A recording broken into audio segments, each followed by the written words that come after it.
Snow Music Studio.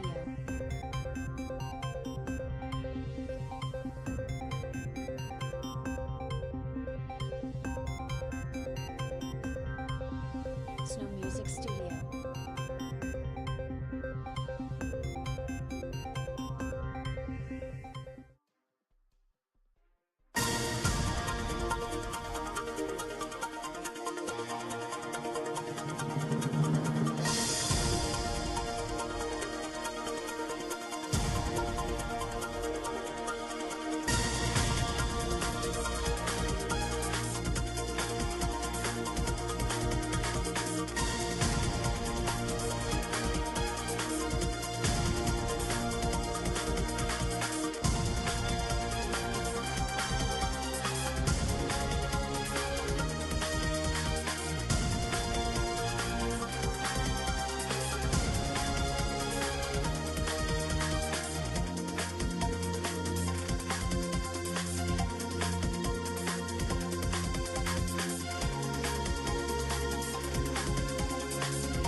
It's my show, ding dong.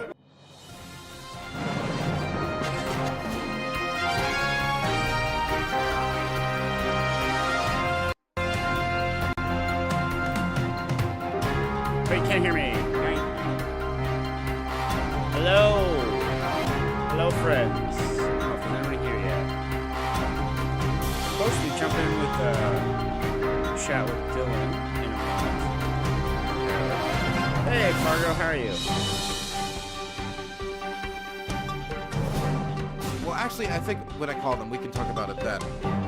But I wanted to bring on a guest. Ooh, there we go. Now, the reason we're bringing on this guest to talk about this, we do this with this, we go through these messages, and we get this transparency that the government did not want to show us. They did not want to give us the messages we're about to read. The reason I want to go through this is not only the joy of being able to have this level of transparency, but also because I get to do it with a Canadian.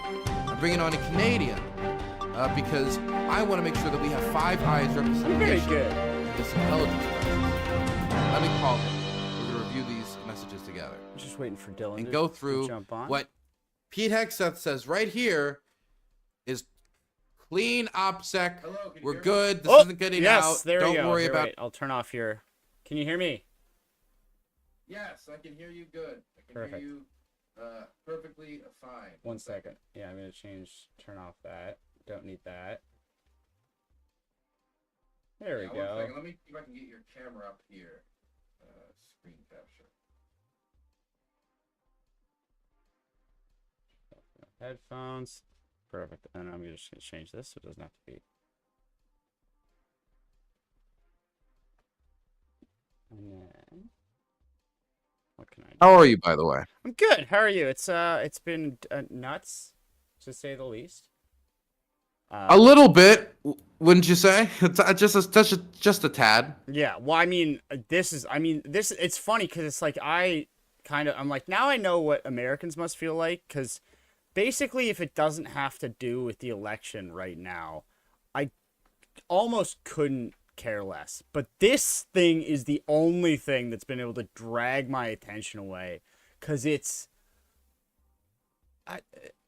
nuts, insane. I don't even know if that covers it. It's the funniest thing I've seen in a while. Like, just the funny, you would say the funniest thing you've seen in a while. Well, I mean, it's one of those like, I feel bad for the country, but this is incredible content moments where I can't. There's like where it's like, don't worry, we're 100% operationally secure. He says to the like non-secure group chat with a journalist in it that he is unaware. It's just like, there's like, that's so funny. Wait, you mean our OPSEC is clean, Godspeed, brother? Yes. Or no, there was another one that I laughed at. And I think this was maybe in like one of the earlier ones that came out, but there was a couple of them. Yeah. Something about, I will do all we can to enforce 100% OPSEC. I welcome other thoughts. And it's like that, and that's being reported in the Atlantic because it was the reporter was in your group chat. So it's like, that is, I think, barring how bad everything else is. I think the real controversy is after he did so much work to do such good OPSEC, that dastardly Atlantic journalist undercut him and just sold him out like that. I mean, he said he read all the messages, so he knew how hard he worked, and he didn't care. Nope. And he still published this report. And I mean, like, and after they were so clear, they couldn't have been any more unequivocal that there was nothing like top secret or classified in those chats. So for him to then go and Tulsi declaratively. She said that under oath before the Senate Intelligence Committee, which, I mean, even if the Atlantic didn't publish these reports, that the Intelligence Committee was going to, presumably, or people on there were going to follow up. People were going to follow up and try to look through that. And they just declaratively assumed that nobody in the administration would leak it, assumed nobody, I guess the Atlantic would not publish the fact that there's 100% was classified material in there. There was no classified material in there. So for Goldberg to then go and leak the classified, it's so goddamn rude. How dare, like, I can't believe it. It is honestly just like a liberal. Just like a liberal. Exactly.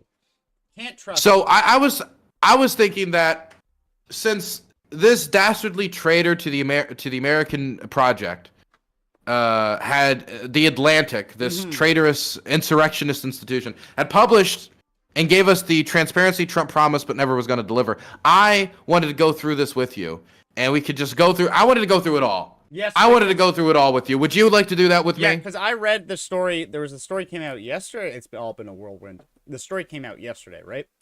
Or Monday.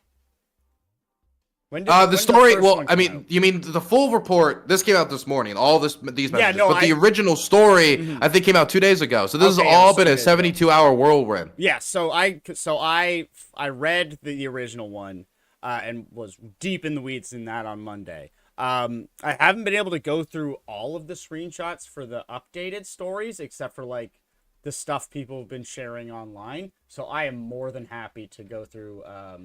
Well, we got everything the Atlantic published. So they didn't. I don't know if they published. I don't think they published literally every single message, but they published basically everything of note that isn't. I assume that they're allowed to publish, and including information that at the time would have clearly been classified, which we'll get into in a moment. They're and it's like, naming the CIA. I don't know how much more clear it could have been classified information. It was the most clear, but we'll get into this in a moment. Can I just ask you quickly, if this happened in Canada, if Mark Carney had this scandal right now, let's say, right? And for those of you who don't know, Mark Carney is the Liberal prime minister that replaced Trudeau after Trudeau resigned, after Castro's black magic spell wore off and the people didn't like him anymore. So Carney took his place, and the Liberals have resurged really strongly. If this happened, let's say the scandal dropped right now, even though the liberals are ahead, and somehow Black Magic Miracle Castro came through one more time, would that crush their campaign? Would you say? Yeah, no, especially with all of the like the sort of like the how much like credibility damage they've had on sort of like national security stuff and like not being on their toes for that, and with foreign interference and all that. That would be like, yeah, no, because especially because he's untested. He's not a politician, so there's all this stuff he has to learn on his feet. So that'd be it. Game, set, match. It wouldn't matter. Like 343 conservative seats. Also, as we go through this, do you want to share your screen? Yes. I'll share the screen. I'll share the screen. 1 second. You should be able to see it now. Yeah, hopefully.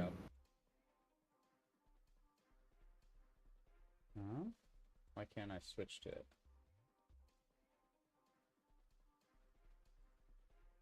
Oh, there we go. Hell yeah. Hell yeah. Alrighty. Let's get into it. Okay, let's get into it. Come with me, and you will be in a world of pure imagination. Let's get started. Okay. So wait, first should we start with the people who are in this? I already read this before, but did you want to see all the people that were in it, the full list? Well, let's just because I think I've seen it, but I don't remember it. But like, let's make it so it's like it's like a guest appearance or a cameo, like they're walking in on a sitcom. Okay. That you can have that experience. I read it before. Holy shit, that's I'll reserve that experience for you. Because I know like Vance, Hegseth, Waltz. So like I know those guys. I knew they're obviously in there. The interesting mystery boxes are the 2-letter names. The people who just have what I assume is the first and last initial. Because Tulsi said confidently during the hearing yesterday that she was not in this group chat after eventually being pressed for a bit, and John Ratcliffe answered the questions she wouldn't answer, and she looked stupid. So TG in here, to me, only could represent one. I don't know who else is TG. Tulsi Gabbard is the only person I could think of, but yeah, I don't know. Maybe it's Terrence Bartholomew, high-ranking Trump official we all missed. Yeah, who knows? There's someone we're just not thinking of, clearly. Obviously. It's like, my gosh, it's like the people like denying they're in the Diddy case file, even though it's clearly okay. Anyway, Michael Waltz. No, you know what it reminds me of? It reminds me of remember when we were trying to go through all of those papers the Department of Justice published on Tenet Media, and they would say Defendant 1, and it was very Benny Johnson. Defendant 2 was very. It was just very redundant. It feels a little bit like that. TG. The only difference is somebody swore something under oath. No, there was a couple of Michael Waltz. Let's start reading this before I ramble myself to death. Michael Waltz. Team, establishing a principals group for coordinating on Houthis, particularly for over the next 72 hours. My deputy Alex Wong is pulling together a Tiger team at deputies/agency chief of staff level, following up the meeting from the sit room this morning for action items. It will be sending that out later this evening. Please provide the best staff, POC, from your team for us to coordinate with over the next couple days and over the weekend. Thanks. Well, first off, I want to say that they say they're crusading against the woke, but they're shouting out people of color and using correct terminology in the group chats. I think they're hypocrites. I mean, they're like... They could be. Who's Mar? M-A-R. Yeah, just says Mar. Mar. And he says Mike Needham for state. Mike Needham. I don't know. Let's just keep going through it. We'll figure it out with time. But I'm just, my mind's banging around. JD Vance, Andy Baker for VP. TG, Joe Kent for DNI, Scott B, Dan Katz for Treasury, Pete Hegseth, Dan Caldwell for DOD, Brian McCormick for NSC. Wait, Marco Rubio. Oh, That makes sense. Isn't Marco Rubio? Isn't he Secretary of State or something?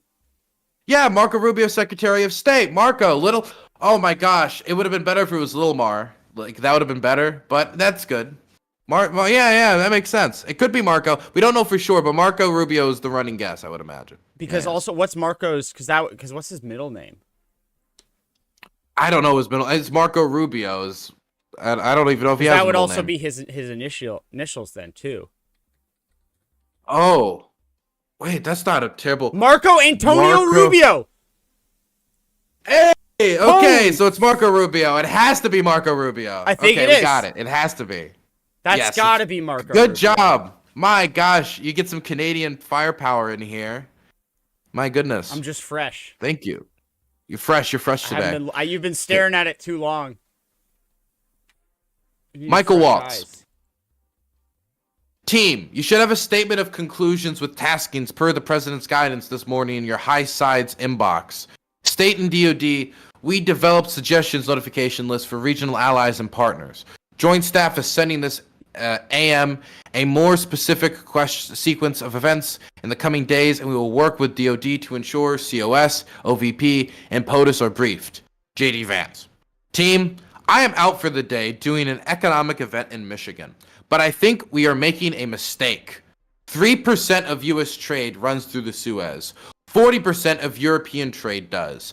This is a real risk that the public doesn't understand this or why it's necessary. The strongest reason to do this, as POTUS said, to send a message. But I am not sure the president is aware how inconsistent this is with his message on Europe right now. There is a further risk that we see a moderate to severe spike in oil prices. I am willing to support the consensus of the team and keep these concerns to myself, but there is a strong argument for delaying this a month, doing the messaging work on why this matters, seeing where the economy is, etc.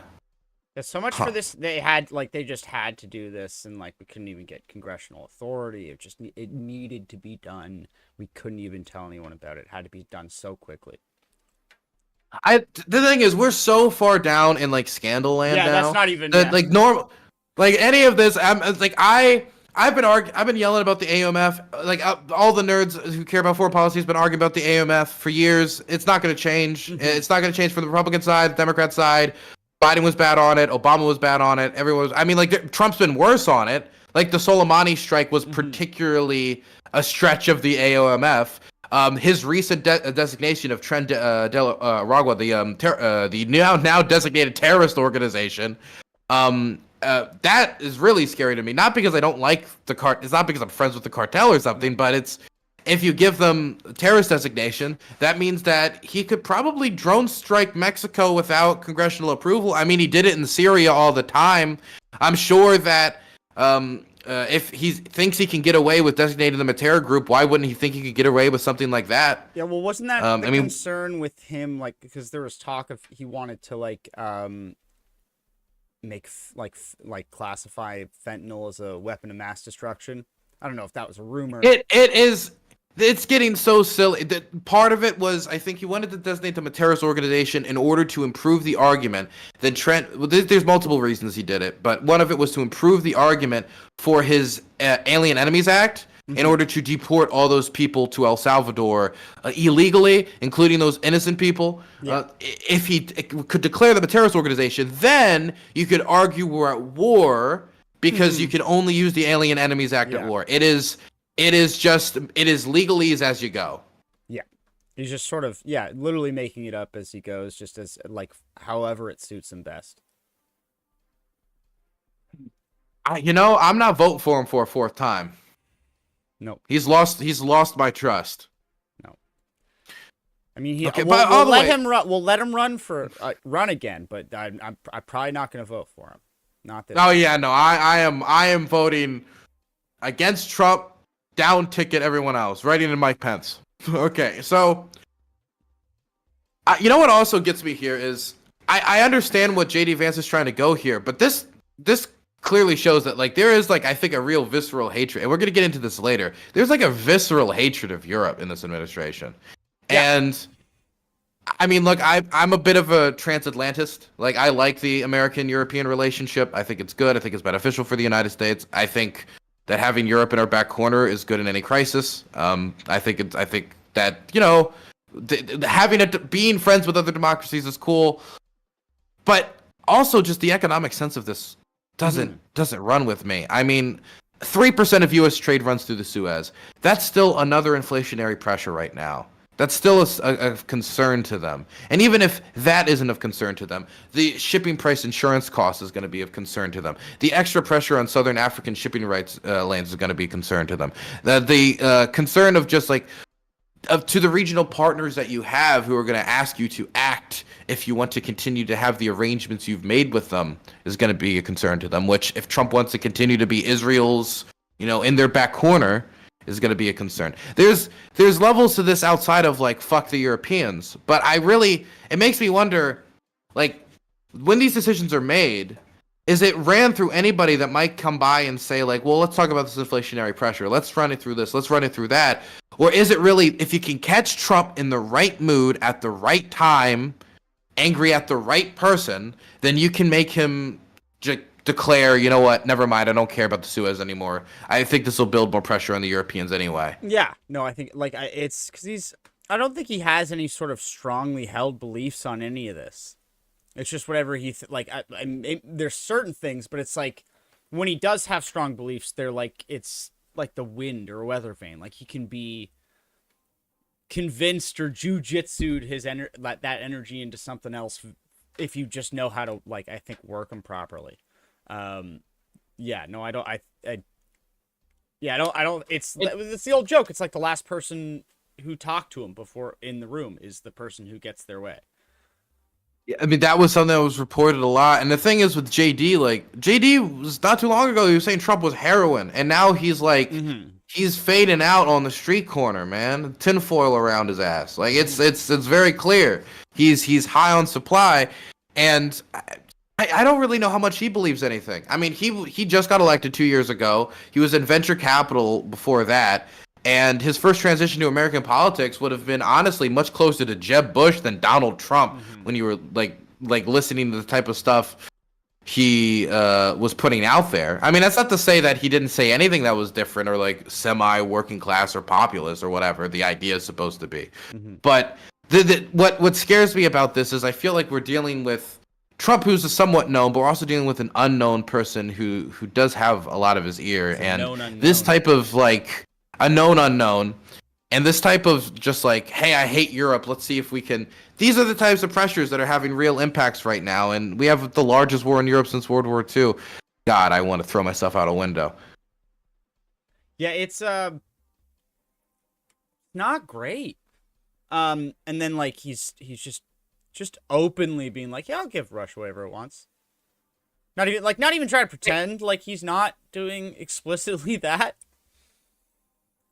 Which is, I don't know. Feels like it. It feels like, I mean, like, this just feels, it feels like, this is a bit of a deviation, but it feels like Putin just gets to, like, basically do his old KGB moves almost. Like, he's practicing his old rounds on the heavy bag almost, you know? Like, yeah, like, hey, we'll agree to a ceasefire on this, totally, and then when we announce it, we'll just say totally different terms and see if they move to our new terms. Hey, they moved to our new terms. They say that it's civilian and energy infrastructure, never mind. Now it's just energy infrastructure ceasefire, and we're going to violate it. Oh, they want it anyway. Well, let's do that again and again and again, and it's very clear that Trump refuses any pressure to walk away from the table. And when we refuse any pressure to walk away from the table, they're just going to take the whole pot because they think they can. Putin dealing with Trump is probably like being like a retired NBA player and just showing up to a pickup game at the park and just fucking he's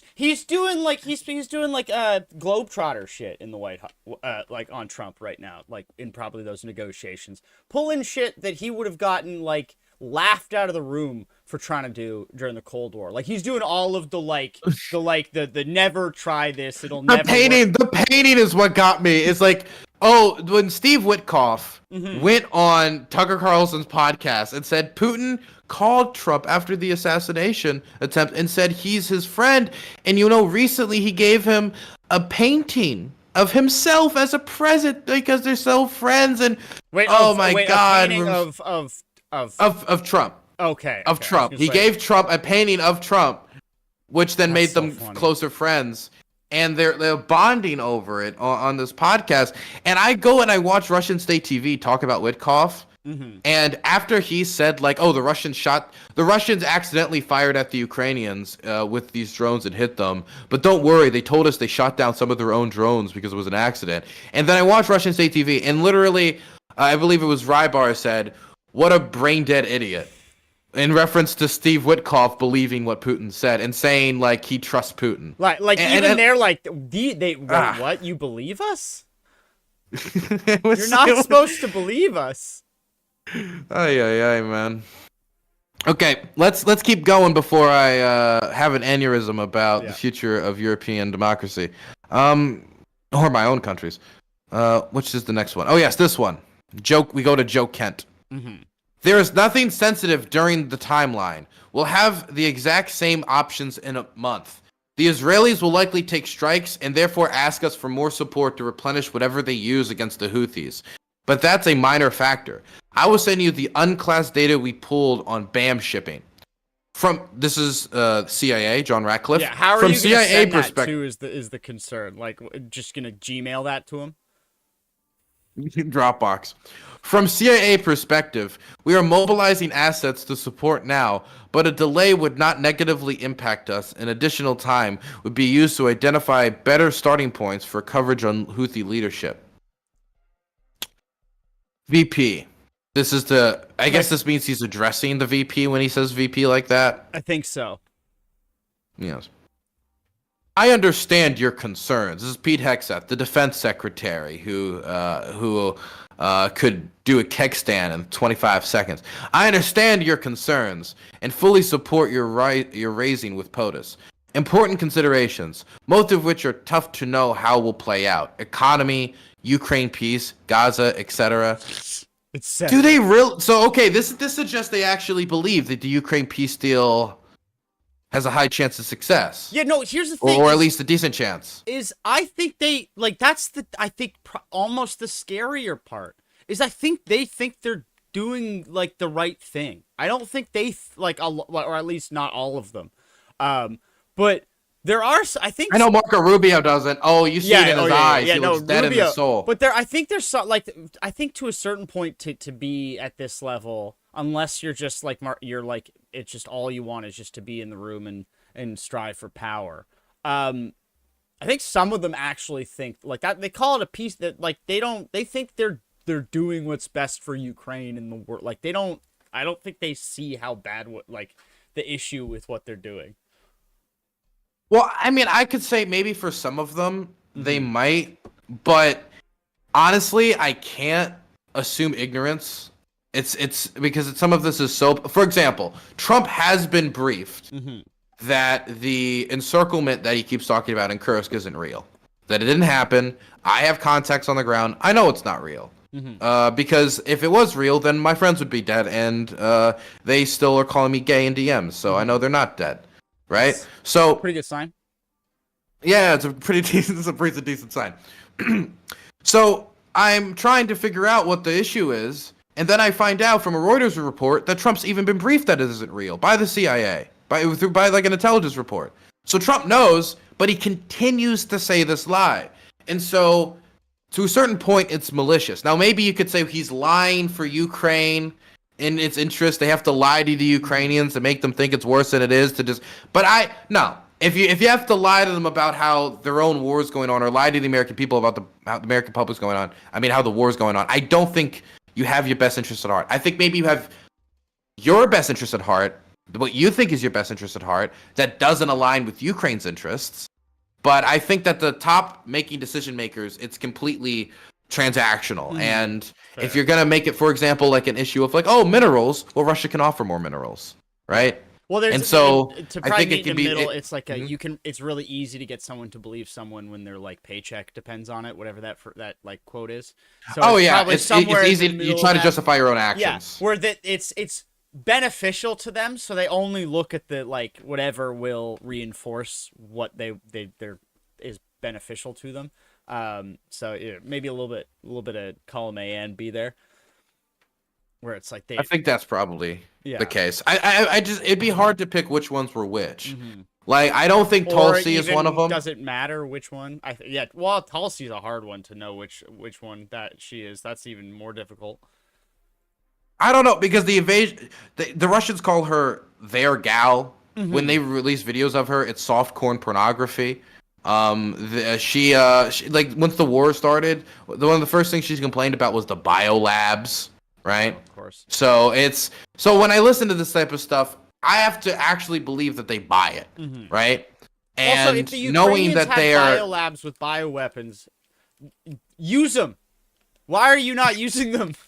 That's the thing. You would think they would have. You think they would have used them by now, or the Russians would have at least found them, right? Like in the first year, you could argue, well, they don't want to use them because then it would give away that they have them, and then it would be even worse for them. But I mean, at this point, I can tell you, chemical weapons in this war is a frequent occurrence. Yeah, like the Russians started gassing people, so the Ukrainians got angry, and then they started gassing people back. Yeah, but so not with the super gas that like turns you inside out or whatever that the people thought the Ukrainians had in their little secret layers. I remember when I remember at the start of the war, I was debating intellectual heavyweights Jackson Hinkle and Infrared Haas about these fucking weapons, and what I was told is that they target Russian DNA, that they're gonna find the Russian genome in you and like kill you. And I remember asking, how would that work? How would you identify that? How is that possible? Well, didn't RFK these say people something... breed together? What do you mean? JFK said or RFK Jr. said something similar about COVID too, that it was like designed to like harm, I think, Chinese people and Jewish people less, which is like RFK, I can't say. I don't know with RFK. The brainworm took over long ago. I think he's a vessel for something much more powerful than any of us know. Which like some brainworm Cthulhu type figure. I don't know. Yeah, and because that one also just doesn't make sense, because it's like if the Chinese are creating a super, why also the Jews? Like I don't even know if that's. I've never seen any crossover between like the anti-Chinese or anti-Semitic conspiracies. So I'm like, why would they do that? Why would they like do a carve out for Jewish people? It didn't make, it was, that one I think may just be brainworms plus like that sort of osmosis of anti-Semitism where he doesn't even know he's doing it. Possibly. But also with let's keep going with this Pete Heck. With the CIS. Did you see the one meme someone made where it's just that text and then the picture of Jackson Hinkle shaking hands with one of the Houthi leaders? I did not. I did not see that. No. Can you send that to me? Yes, I will. I will Thank you very find much. that for you. It's very funny. Got you. Let's keep reading this. I think messaging is going to be tough no matter what. Nobody knows who the Houthis are, which is why we would need to stay focused on 1, Biden failed, and 2, Iran funded. Wait, okay. I mean, I understand this is the message they're going to focus on. They had a whole term where the Houthis were still kicking around. They had a whole term. And like, so the message is going to be Biden failed and that they're funded by Iran. Okay. So, and what's the goal? What's the new goal? Is the goal to stop the Houthis through bombing them? Is the goal to get rid of the Houthis? I guess the goal is to like open up the Black Sea shipping. I mean, not Black Sea shipping. Sorry, my brain's fried by the peace deal, ceasefire talks. The wrong color. Is it Red Sea? My main point here is we've gone through this with Obama. We've gone through this with Biden. We've gone through this with Trump before. Now we're back to Trump. What are they going to do different when it comes to striking the Houthis this time when it comes to messaging on Biden failed? You failed too. It didn't work for any of those other people, but maybe it'll work for us. Maybe it'll work. It didn't work for Trump, but maybe it'll work for Trump. Trump too. He's a whole different animal. That's true. Now you don't have all those limp-wristed institutionalists around him, and now you have Kash Patel, who they're going to airdrop into Yemen. He's gonna give them the death eye, and they're all gonna freeze into stone. Have you seen his? I can't look at him. He stares. I would lose that staring body, contest. Like, oh my god. That's what's fucked up. Where it's like it's not just his eyes that stop. Like his whole body goes into like a stasis mode. It's terrifying. He gives me the eyes of a cat that like thinks that a vacuum cleaner is gonna kill him. But it's like it's almost like the really debate in the cat's head. Like, is the vacuum cleaner gonna kill me, or am I gonna kill the vacuum cleaner? It's just, Baby Toyus just subscribed. I don't know. It's a scary stare. How long until the suit obsessed Also, I just put that man shows tweet up and in your comments on your attire chat. Oh, the Hinkle one. Okay. The Hinkle one. Which chat did you put it in? Oh, there it is. Twitch chat. Let's see. Jeffrey Goldberg may have just inadvertently outed Jackson Hinkler. Jackson and Christopher as CIA assets with the second batch of messages. From a CIA perspective, we are mobilizing assets to support now, but a delay would be used to better identify starting points for coverage and Houthi leadership. Look, I don't believe it. No, but it's very Don't funny. believe it. But even though I will say becoming an intelligence asset is a big ego thing too for a lot of these people, you'd be surprised how much of them just love the rush of that stuff. Mm-hmm. But I think he's too much of a pussy. Honestly, I don't think we'd offer him enough. I don't think we would. I think he'd probably want more from somebody else. I will say though that the idea of this coming back to bite him in some way, and some people believing this in some capacity, would be very funny. So or people should promote it. Believing it. Not promoted as true, but promoted as an idea. You know. Yeah. The Houthis believe it might be a little bit more worse for him.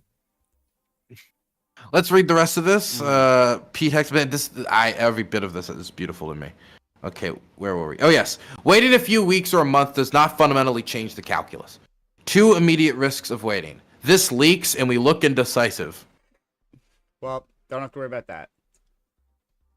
Well, don't worry about that, buddy. You'll be fine. Israel takes action first, or Gaza's ceasefire falls apart, and we don't get to start this thing on our own terms. We can manage both. We are prepared to execute. And if I had final go or no-go vote, I believe we should.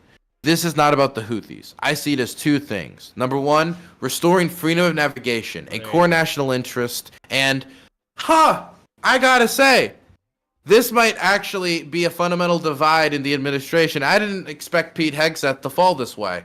Honestly, I thought he would fall on the, like, it's your problem, bro side. But I mean, I remember at the start of the invasion, he was pro-Ukraine. He had, he's worked at Fox. This was a Murdoch production. They believe freedom of navigation matters, just like most of the American establishment. So, I mean, it's fallen to him as well. That could be a divide between him and JD. I wonder what JD actually thinks of freedom of navigation, if this is something that we should waste our time with.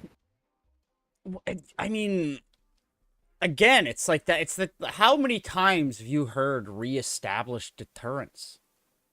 Doesn't look like it's deterring them.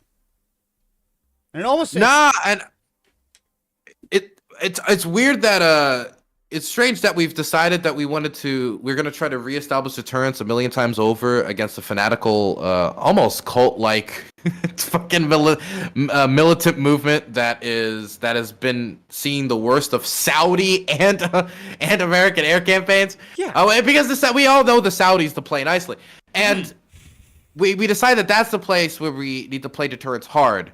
But in Europe, where we have all the atomic weapons and a post-World War II peace standard that we like to preserve, that sounds kind of boring. Honestly, I think we should just concede everything.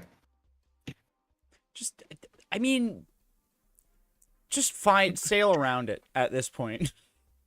You gotta find a better spot. At this point, it'd be easier to just dig a different, canal. Dig a different canal. With the amount of rockets that have been fired at the Houthis over the years. If you just built from a the new top canal. From the top of Africa to the bottom, just straight through the middle. Yeah. Might as well. Yeah. Straight through the middle. Okay. We are prepared to execute. And if I had final go, I think, We are prepared to execute, and if I had final go or no go, I believe we should. Number one, restore freedom of navigation, a core national interest. And number two, reestablishing deterrence, which Biden created. We already talked about this. And it's not like you should defend ships in the sea from being blown up. I agree with that. If you see a missile's about to be set up to blow up a ship, then you blow up the missile, right? These are something that will save the lives of sailors. These are something that will mean that they don't feel that they can do it freely. So you'll have maybe half of what it. Because if they felt they could literally go to shore and just fire endlessly, then they would fire endlessly. That's exactly what they would do. So I understand like a containment operation. Okay, I'm sorry to use like stale foreign policy, like State Department soulless language. I can understand that, but they're not doing anything different. They're just remixing the same failed song. It's you just re-release. It'd be like, I don't know what the comparison would be. I like fuck. What's a recent flop? What's a recent really bad flop? Oh God. Fucking. Is Snow White out yet? Because I don't even know if that's flopped yet. It's just people think it's going to. The Lion King, Mufasa's Pride or whatever the hell that one was. Yeah, that flopped. I also heard the new Snow White's flopping. Now imagine this new Snow White live action flops, which it is. And then we said, okay, how about we release 4 sequels to the live action Snow White? I think the 4th sequel is gonna. You have to change your strategy to some capacity. They were just you're like, you know what? They were right. We're gonna remake it and do it right this time. And we're using actual dwarves. We're not going to change anything else. It's going to be. We should have used actual dwarves. It's going to be in IMAX 3D now and human dwarves. Everything else is the same. That's what we realized. It wasn't live action enough. I don't understand why you would make. Honestly, if they did use real dwarves, that would increase my chances of seeing the movie. Probably. I will put at least a 20 to 25% increase. You get Peter Dinklage in there for sure as one of them. Yes, but he has to. He could do a grumpy. I mean, I feel like that would be a role he could fulfill. That'd be a funny grumpy. But we can easily pause, and if we do, I will do all we can to enforce 100% OPSEC. What is this? What is he talking about? This isn't like Dragon Ball Z, like, I'm at 90% OPSEC. Huh? 95! Like, this, no, you're either practicing good OPSEC, or you're not practicing good OPSEC. It's not like they're at a power-up evolution. 0% OPSEC. Negative OPSEC. Negative OPSEC. I welcome other thoughts. Michael Watts. The trade figures we have are 50% of global and 30% container. It's difficult to break that down to U.S. specific because much of the containers either going down the Red Sea still or around the Cape of Good Hope are components going to Europe that turns into manufactured goods for transatlantic trade to the United States. God, this hurts so much. I can't describe to you how much it hurts to hear this because what I'm hearing is somebody in a room with experience have to tell somebody who clearly outranks them, like, why the Suez Canal matters? Is that the discussion? This is a private discussion. This isn't a podcast where JD Vance goes on to say, hey, America, this is why. No, this is JD Vance having to be told in private why one of the most major water passageways in the world that has fought multiple wars over it matters for international trade, which we happen to be one of the biggest traders on the international stage. Why he has to explain that in private? I guess we can bet whether he cares about freedom of navigation. So wait here, because it's like he says this and then he adds who's SM. That's what I want, like, because he adds him right there, like right after that message. Who is SM? I wonder who SM. SM. Whatever. Well, I'm sure somebody will do the thing where they match them to names and we'll release like a full list or something like that. Whether we pull the plug or not today, European navies do not have the capability to defend against the type of sophisticated anti-ship cruise missiles and drones the Houthis are now using. You know what's crazy? Is that the European Navy shipyards actually are producing decent. Stephen Miller makes sense. you're on a roll. Was that your chat or was that No, you? I did. I went with Trump officials' S name, and it was just Stephen Miller was one of the first ones that came out, and I'm like, of course. My gosh, you're good at this. I need to bring you as like a secret weapon in like a Guess Who tournament or something.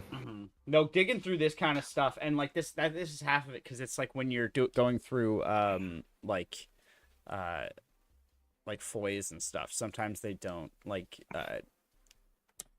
redact like initials and stuff like this. So I like these. These are puzzles. I like trying to figure them, hunt them down. So I love this. What really bothers me about a lot of this is there's some like certain like notes about the world that I think like the world leaders have to know, but nobody else has to know. You know what I mean? Like nobody in America really needs to know about European shipbuilding manufacturing capacity, right? No. But if you're somebody who knows about it, then you know that the Europeans actually have a decent amount of European shipbuilding capacity, and they actually dominate a lot of the international shipbuilding market. And so, but America actually is really lacking in that. We like controlling the 1 to 2% of the market, even though like in missiles we control like 60 to 65%. In other areas it's 50%, but in ships it's 1%. And when you're talking about, for example, facing off with a naval superpower who is continuously expanding its navy at a rate faster than everybody else in the world, and you want to, let's just say, face them down in even a diplomatic capacity, having those people who can build those ships quickly and at good quality is probably very useful, since America is famous for the big, costly ships they can build. And I think about all these details, and I bore people to death with them, and I think that's fine. Nobody else needs to know them. Even you don't need to know them. But I need the president to know them. But I need the vice president to know them. And I honestly think that there's a 50% chance that J.D. Vance didn't even read this shit. Yeah. And you'd think if you were, if like for half these people who are constantly like either fantasizing or, if I'm being generous, planning for a Chinese invasion of Taiwan, you might need some boats for that. Specifically, like it's like and that's the thing where it's like, even if he doesn't know it, I mean, I am kind of glad there's at least someone in there who does, but it's like, at least Waltz does know it. I don't know how much better that makes me feel.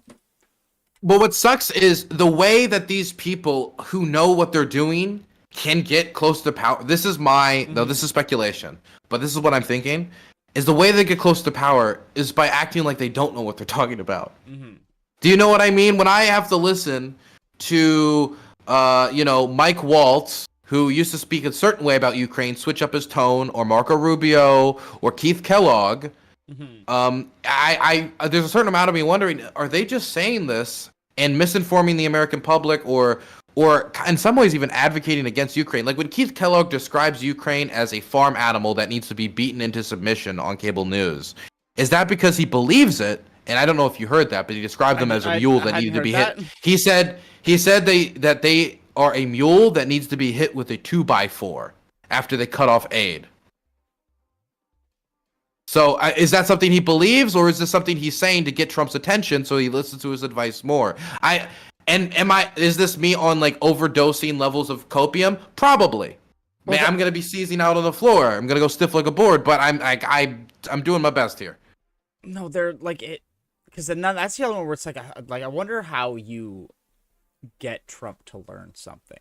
Like if you have a piece of information that you need him to either like just ingest in some way, like how do you do that? Because I feel like it basically almost 99% of ways you try that, he would either get angry or think you're a nerd and just not listen to you. And I think you kind of have to like present it to him as if it's something no one else knows and you've only just learned and you're only sharing it with him. I think that's the like, because he does do these things where he'll say, is like, have you heard that? And then he'll just say like the most inane fact, like common general knowledge thing. And I do think that it's like that's how that works, is they have to trick him into thinking it's some occult knowledge. Maybe. I think that could work. I also think sometimes there's stuff people want him to know, and he probably already knows. Just pretends he doesn't know. Yeah, true. You know, it just makes it easier for him because, like, if his staff ever came to him and said, "Sir, you're lying," how does that conversation actually go? Or, "Sir, that's not true." It was like, oh, now that he's been informed, he's not going to keep saying. Maybe if it's particularly embarrassing, you know, like he says the wrong capital of a state or something, then I doubt he's going to keep saying, "Hello, Detroit," in Texas. You know, like I doubt, you know, that's good. But I think that he's somebody who the truth is flexible depending upon the conversation he needs to have in that moment. And I feel he's probably one of those dudes who, like, every once in a while, like in private, will just straight up admit that he was lying, and then just be like, and no one will ever believe you. And then just like, that's another where it's like, you never actually, sometimes he'll just tell you the truth, or sometimes, but just to tell you the truth that he was lying, and then you just never know what's happening. I don't know if I've ever actually found an example of him saying that. I mean, I could imagine he maybe says that in private, but yeah, like when I think no one else I think it's more of an implicit assumption, really. Yeah. Where were we? We were at added SM. Yeah. Oh wait. Let's finish with Michael Watts. Yeah. We didn't finish. So whether it's now or several weeks from now, it will have to be the United States that reopens these shipping lanes. Per the president's request, we are working with the DoD and state to determine how to compile the costs associated and levy them on Europeans. As we stated in the first PC, we have a fundamental decision of allowing the sea lanes to remain closed or to reopen them now or later. We are the only ones with the capability, unfortunately. From a messaging standpoint, we absolutely add this to of horribles. That's how he wrote it. On why the Europeans must invest in their defense. Okay, so they're going to talk about the Suez Canal as a reason why the Europeans need to invest in their defense. Okay. JD Vance, if you think we should do it, let's go. I just hate bailing out Europe again. So it seems like he just put like a whole like leftist meme text explaining why this is for our own benefit, and then Vance is I hate JD Vance is willing to work against America's interest to screw over the Europeans to add pressure against them. And can I just throw out there, like, I understand the implication of wanting Europe to pay more. I want Europe to pay more. I think most Europeans actually, when polled, now want their governments to pay more. I don't think that should be paid through cuts to social spending or austerity measures, which I have always going to be concerned governments do, and then they're going to compound the problem of the far right that undercut support to Ukraine and international liberalism further. But not to go down in the catastrophizing rabbit hole. The thing that to advocate against America's interests in favor of just screwing over Europe, if you want the Europeans to pay more into defense, you can't screw over their economy. If you want the Germans to pay more into defense, their auto manufacturing industry right now is suffering. Their infrastructure right now is suffering. The budget for last year's German budget was like $480 billion. Well, I mean, the fund that they want to put together for the economy repairs will make it a lot easier to spend 2% of your GDP on, because that 2% will be a lot smaller of a number. Like if my GDP is only $200, I don't have to spend $20 on, $20 on military spending. They're just the point is, if you're going to sanction the Europeans, you're going to sanction these people. If you're going to add all this economic pressure to them, you're going to make it more difficult for them to spend on these projects because they don't have the world reserve currency like we do in the United States. Okay, it's just not the same. They have to find the space for it. And if you make the space smaller and then ask them to create space, what are you telling them to do?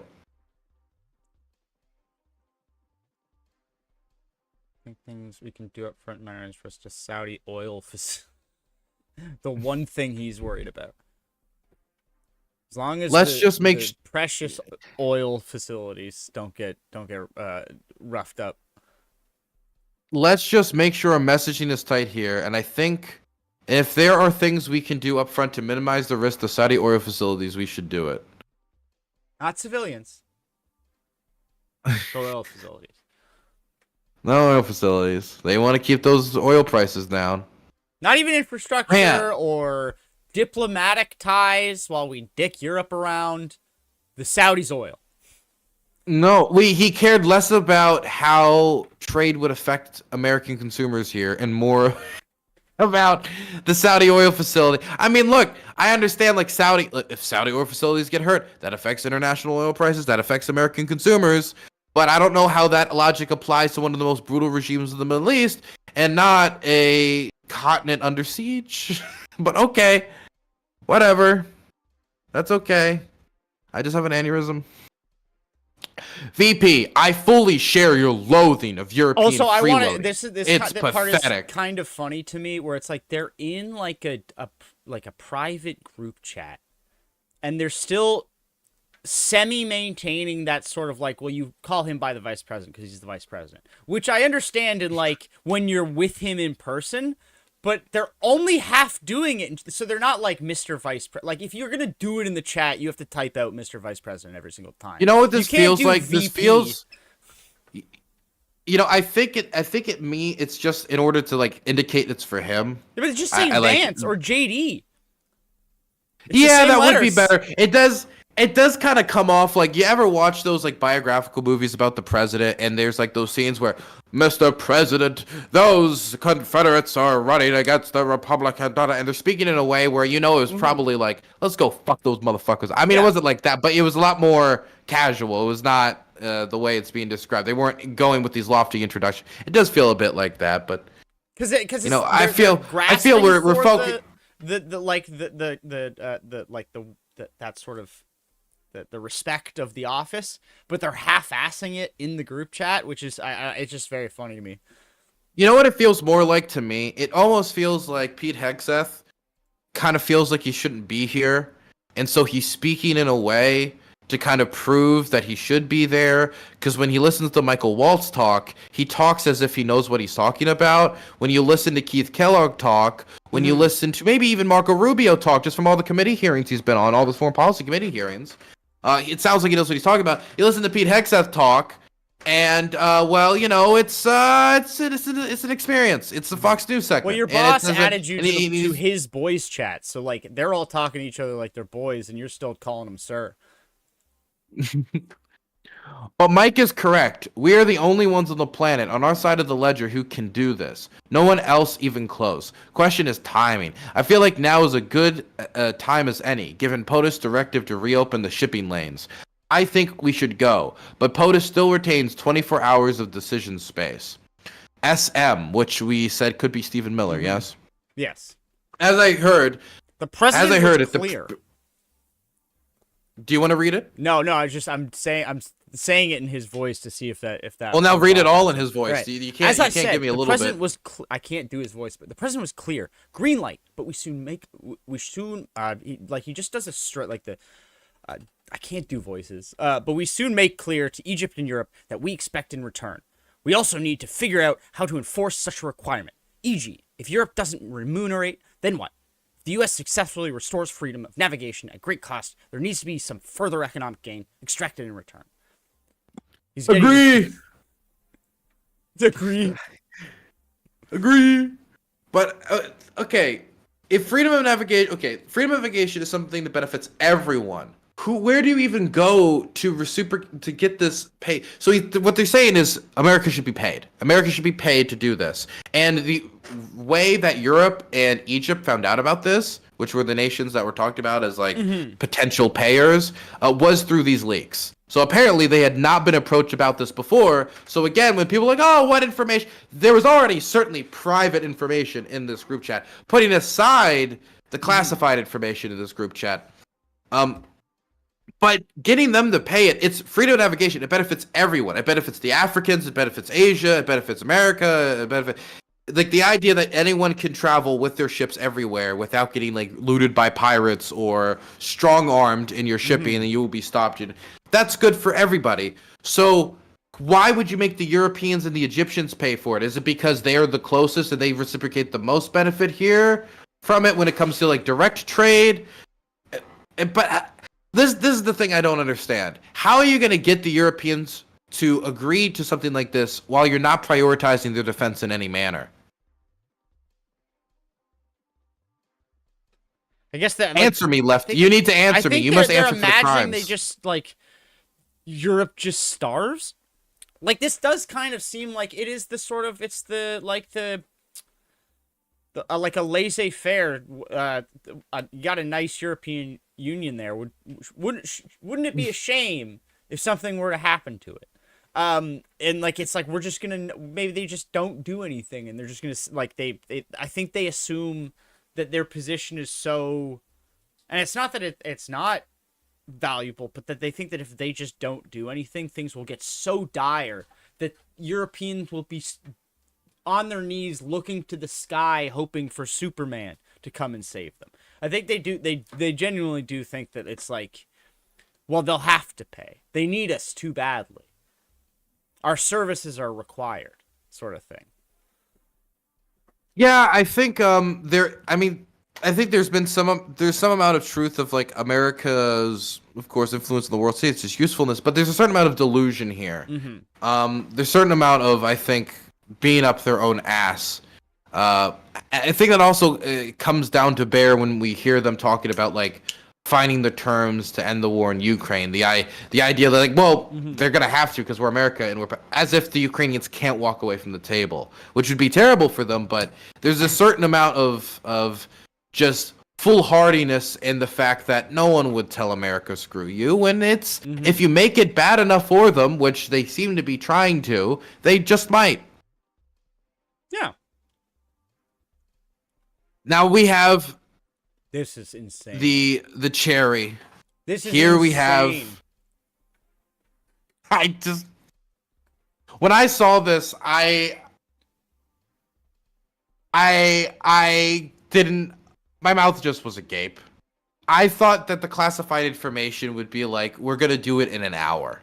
Yeah, it's gonna be tomorrow. We'll hit him here. This is a fucking itemized, almost minute by minute list. This type of stuff. This is the type of reports I expect back from my editors for like the scheduling of like the work hours. Like you're punching in, punching out, so I like pay you for the right out. Like this is the type of this looks professional. Yeah, no, he probably got this from someone like. Do you think he just copy and pasted it? 100% this is copy pasted from something he was not supposed to copy paste. It might be copy paste. I mean, it could be copy pasted. Because it says team update. I don't think this group chat is the team in question. I mean, it might be. It could be copied. He could have just typed the first line and copy paste everything else. Like this is the. I mean, who knows? Either. You know, or he spent the time to type this all out on his phone.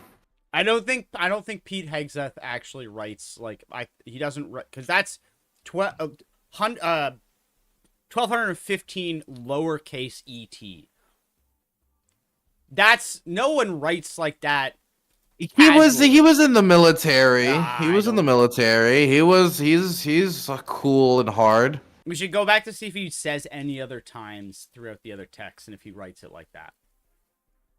Let's read this team update from Pete Hegseth. Time now, 11:44 ET. Weather is favorable. Just confirmed with CENTCOM we are a go for mission launch. 12:15 ET. F-18's launch, first strike package. 13:45. Trigger based. F-18 first strike window starts. Target terrorist is at his known location. Should be on time. Also strike drones launch. MQ-9s. More F-18s launch. Second strike package at 4:10. 14:10. 14:15. Strike drones on target. This is when the first bombs will definitely drop, pending earlier trigger-based targets. 15:36. F-18. Second strike targets. Second strike starts. Also first sea-based Tomahawks launched. More to follow per timeline. We are currently clean on OPSEC. Godspeed to our warriors. And JD Vance responds, I will say a prayer for victory. And this must have been, so this is like, so it says time now. So 11. Wait. He also got 2 prayer emoji he reactions. Did get 2 prayer emojis. But just like going through the timeline here, So it's like time now, 11:44 ET. Where I'm assuming that's probably not the exact time. So it's probably sometime after 11:44. Because he would have had to copy paste this from. I would imagine like 11:44, 11:45. I mean, honestly, I could see this being him just because of the random capitalization in some of these areas. Maybe. Which is something that I know he does. Mm-hmm. But like he wouldn't be the one deciding this timeline. This would have been, I think, this feels like it would have been like he would have been given this update about. No. This 100%. He was. I'm just talking about this. If he literally copied and pasted, if he was that lazy, which would to me be like the cherry on top of everything. If he literally is just doing what that guy did, the National Guardman Jack Textera in that Discord chat. If he was just doing that in the Signal chat, that'd be beautiful. Also, either way, the more I look at this is they've all been infected by the way the Trump writes, and like you look at the just random words that are just capitalized. Yeah, that's what I was talking about. The random capitalization. You're right. No, I think so. But and then it's like JD Vance is sending this, I guess, 2 minutes before those F-18s are supposed to launch. Yep, but. Is this classified? Yes, 100%. Yeah, it's classified. I don't know if you guys would know this, but the exact times at which the strikes, and it's not like, a little bit later. It wasn't general times. It was the exact times for each phase of the bombing runs, the type of aircraft that would be used, first strike, second strike, sea-based Tomahawk wave here. I mean, it was in order. It's the whole thing. Yeah, when the military... the only thing that could have made it worse is if he literally like put the address down. Yeah, when someone in an F-18 says I'm gonna arrive at this time, it's not a guesstimation. They're gonna show up at that moment. Look, let me put it this way: let's say I hired a cameraman and he went in an embed with me, and he said I'm going to Kramatorsk, I'm going with Dylan to Pokrovsk at 5:30 p.m. today. I would slap him and throw his phone out the car because he's gonna get us killed. Yeah. Just stupid. Anyway, here's the list of all the people. If you're curious, you've got you, which is JG, which I guess nobody questioned. Nobody just. That's another thing.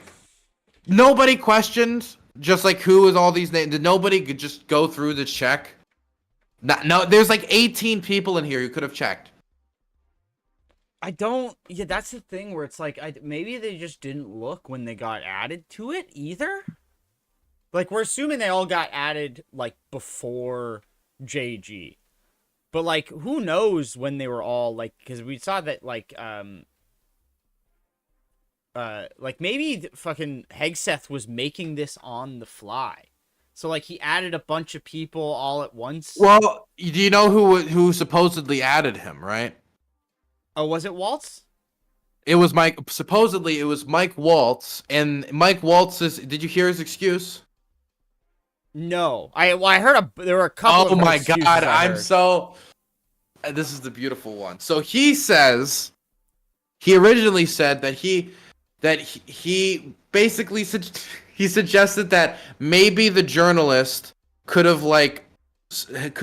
manipulated his way into his phone, and then after manipulating his way into his phone, manipulated his way to be added into the group chat.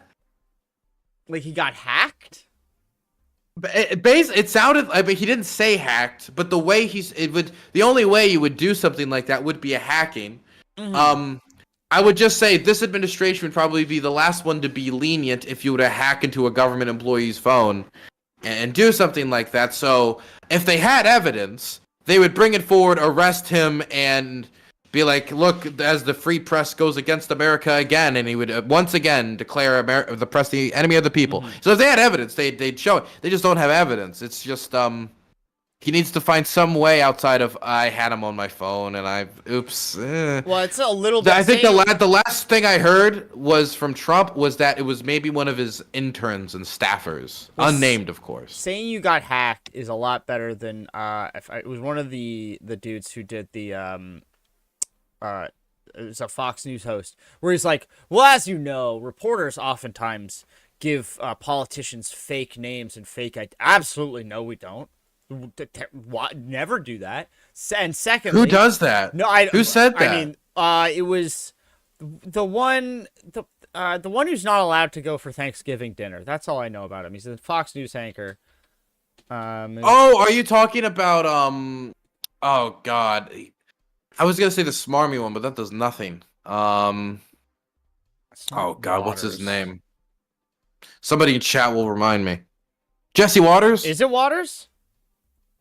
I was asking. I mean, you're the one who's talking about the person. Yes, it is Jesse Waters. Yes, it was Jesse Waters. So he's like, sometimes journalists give out fake names and identities to politicians to trick them and try and get information. I'm like, you get how that would be worse, right? For Waltz, like if this is a journalist, it is worse. Given him a fake identity, so Waltz definitely doesn't know who this person is, and then still added them to the chat.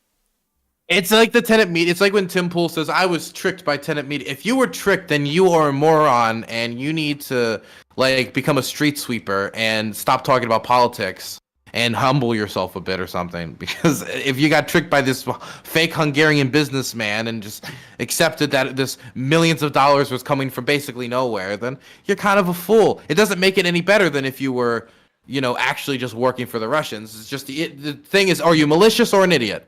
Yeah. Those are your options. Are you malicious or an idiot? And that's even this new excuse that it was an intern. That's terrible as well. Because then what does that mean? Why did the intern have access to the secret signal chat? The intern had access to the secret signal chat. We were letting the interns just oopsie doopsie. It's not, no matter what pathway they take, it's an embarrassment, which is why they were defaulting to I do not recall during that hearing so much. Is because like any pathway they went down, it was going to be embarrassing. And Trump knows it. He knows media. It's one thing I think he's very intelligent in. Yeah, so we're thinking TG is Tulsi Gabbard. Yes, I'm thinking Tulsi Gabbard. We're thinking Marco Rubio from MAR, Stephen Miller for SM. Who would Jacob be? So Scott B would be Scott Bessett, which I believe is the Treasury Secretary. Jacob. I don't know who Brian and Jacob are. Those are the two that I'm stuck on. Oh, Scott Bessent is the Treasury Secretary? I believe so. Is this Am I wrong? This is the fucking cabinet. This is the entire cabinet. This is basically. a secret signal cabinet chat. No, he's a Secretary of Treasury. He's a Secretary of Treasury. Yeah. But yes, this is his whole cabinet, yes. So, which kind of, I think that might create a new thing. Because if you're Trump, and you just found out that the majority of your cabinet, your highest ranking cabinet officials, all have a secret off-the-books group chat where they talk about all of your decision makings and whether or not they're going to actually let you make the decision. Oh, I don't think he cares about that. I think enough. he loves this. From my perception of Trump is that when people argue in the room, he likes to sit back and watch it like a tennis match. And so the idea of people fighting core politics style to like win his favor, or even just like saying what's the best thing we should ask the president or advise the president to do, I don't think he cares about that. Yeah, well, because they're all still like it is. You're right. They're doing it in private, but it is sort of like he's like the king, and his attendants are fighting in front of him. But because they're like, and it's like even if they think that what he wants is wrong, they're all framing it in, no, you're the bad advisor who's convinced him of this ill, it's still all like you're right. It is just it's still a. I remember Elon would get into arguments with a decent amount of his cabinet. I know like one of the worst arguments was with Marco Rubio because like Elon wanted to make these like unilateral cuts at the State Department, and Marco Rubio was like, "No, these people I need them to do my job, basically." And Trump basically just sat back and watched them argue for like 10 or 15 minutes, like he was watching a ping pong match. So apparently, this is just like something he does. So also, I wouldn't be surprised. I'm assuming the 18th member is that CIA agent that Goldberg said he didn't want to. Because I just counted that up. That's 18 people. And it says 19 members. maybe Brian or Scott B. I really don't know, but I mean, like. Well, I mean, I would assume that he's taken the 18 people who are not CIA agents and remove the name of, or like whatever, even anything that could identify. I believe that it might have been I believe I read a report somewhere it could have been a chief of staff somewhere.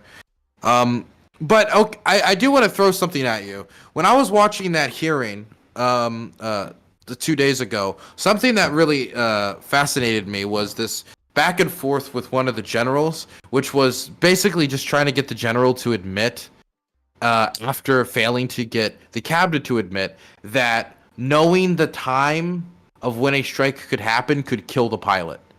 And it felt like pulling teeth. And this feels like, I mean, I know I don't want to go like 1984 or whatever, but if we're getting to the point where we're like, hey, if we let the enemy know when we're going to bomb them, does that hurt us at all? And it's like painful to say that it does. And that's one of those where I feel like if I was in that situation, I would get stun locked, because it's like, it's one of those things where you say it and it feels like it should be so on its face obvious, that to be met with, actually, no, I don't agree with that. I don't see how that's obvious. I don't know how I would even begin to explain. The thing is, these are people who have trained themselves on a contrarian media circuit, and so when they actually get stuck in a crisis, like their survival instinct is to struggle and squirm and wiggle away. And I mean, I think that's what made Tulsi Gabbard look so terrible during that committee hearing. Is I think her instinct was just struggle on every single point, to the point where even like the CIA director was giving up more information than Tulsi Gabbard, and it backfired. I also was interested in going through, I wonder if you wanted to do it with me, some of the responses to all of this, and if you wanted to watch any of the Senate committee meeting where Tulsi gets grilled, because apparently it dropped, and an hour later she had to go before the Senate, and it was, I've already seen some good clips. Actually, if you want to give me a second, so I'll just go to go take a little tinkle. I'll let you sort of cue this up. But yeah, no, I got probably another hour and a half. If you want to go deep, I'm down. We could do that. That sounds good. Right. I'll go get something to drink in the meantime and put up a Steve. Sorry, I'm not talking to chat, not you. You can go. No worries. All right. Perfect. Steve Rosenberg thing. I'm sure we have a Steve Rosenberg segment we can put up, boys, while we wait. The only good reporter left in Moscow. Drew. And I'm just gonna mute you, and I'll just put on. Here we go. Here is how Russian state TV covered Steve Witkoff, who's Donald Trump's negotiators, interview with Tucker Carlson, where he talked about Russians and how occupied Ukraine actually wants to be part of Russia. The majority of them voted to be part of Russia, etc. I'll be right back, boys. Here's a face we see a lot of in today's Russian newspapers. Steve Witkoff, Donald Trump's special envoy.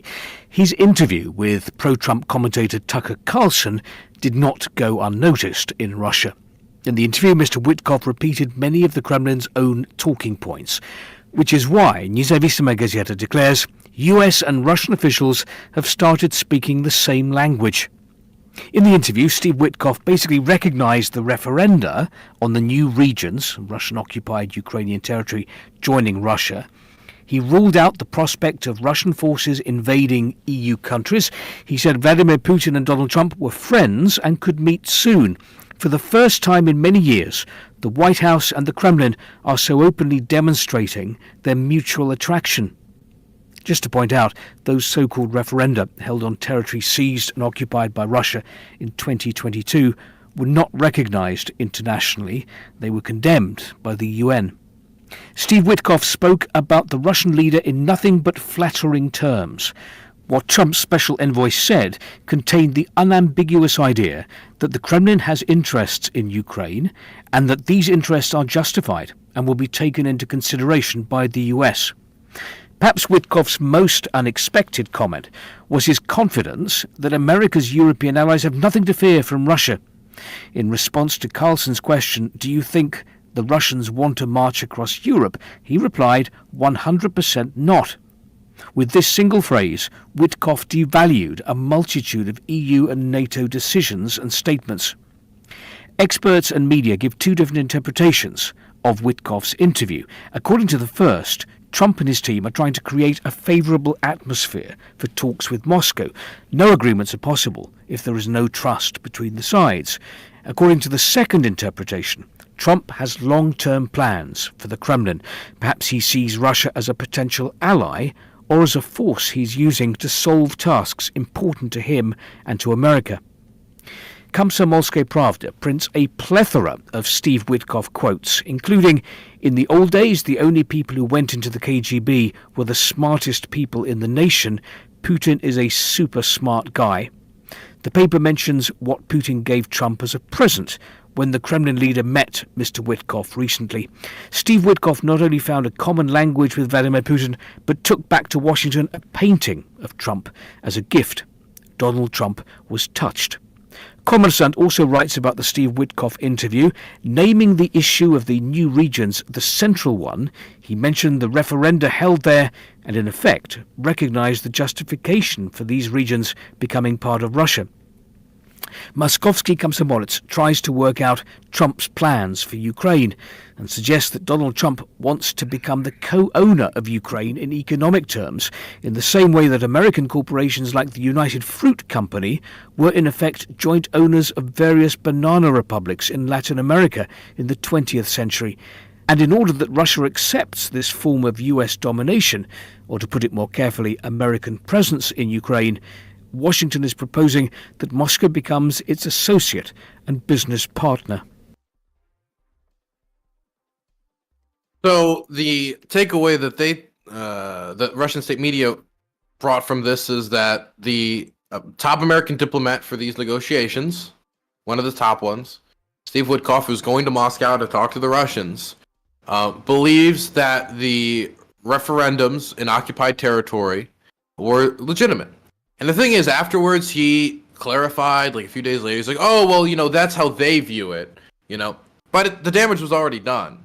And so the Russian state media was able to run with it. It was able to, makes it easier for them to make propaganda to their own people. It's harder for people to stand behind Ukraine if the most powerful nation on the planet is jumping ship. Mm-hmm. What does that tell other people? Does that tell, hey, get behind Ukraine right now? You should be supporting their peace deal, supporting them.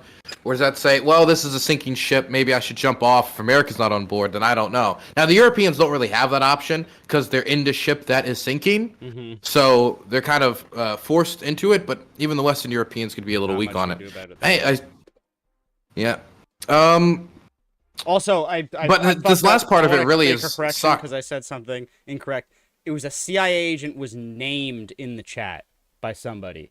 Not that. So gotcha. There's still, I don't know who the 19, because it said 19 members and there's only 18 people in that list. So I don't know who unless maybe the. Well, there was one that said me, so that would have been. No, but I counted all of the names. I counted all of the names that were in that list, like that were in that screenshot, and there were 18 names in the screenshot, including the me. Go back to it and count the names. It's 18 and it says 19 members. So there's one member that's not, unless the initials were DJT. I think I might have already. Nope, there it is. 1, 2, 3, 4, 5, 6, 7, 8, 9, 10. Unless I miscounted. 17, 18. Yeah, it's 18. Mm-hmm. So there's one member that is not. But I don't see anything at the bottom though. It looks like it stops at the bottom. No, you're right. That's weird.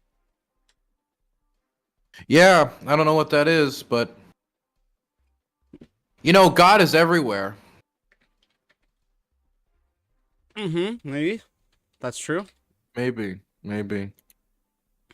So where were we? Oh, to every signal chat. The other thing I wanted to mention is how the Russians view what America's relationship with Ukraine is going to be. that we're gonna get our like Batista in Ukraine. That we're gonna get rid of Zelensky. We'll have a Batista style. Maybe it'll be Arestovich or something. You know, someone the Ukrainians probably don't like, and then we'll have our little colony. That's, yeah, sure. That's how it'll work. I understand how it makes it easier for them to sell what they're doing to the Russian public.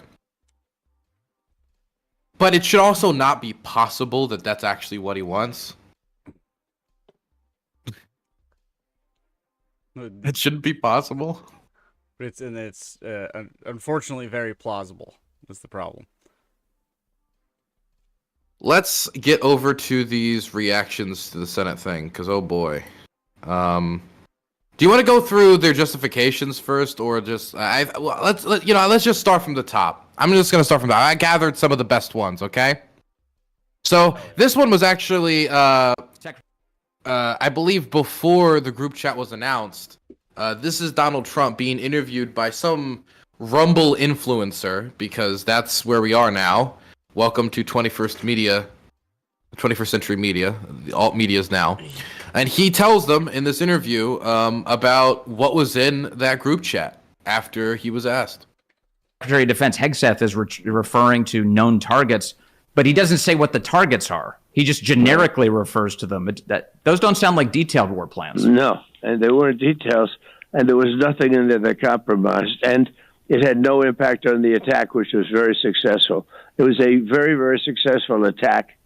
Then it's an attack that Biden should have done 3 years ago, but he didn't do it. He did. He do attacks like this all the time. Yeah, what do you mean? Also, like, what is his, like, he sounds a little, like, he sounds out of it. He does sound, he sounds groggy. Yeah, he real sounds sleepy groggy. Donnie.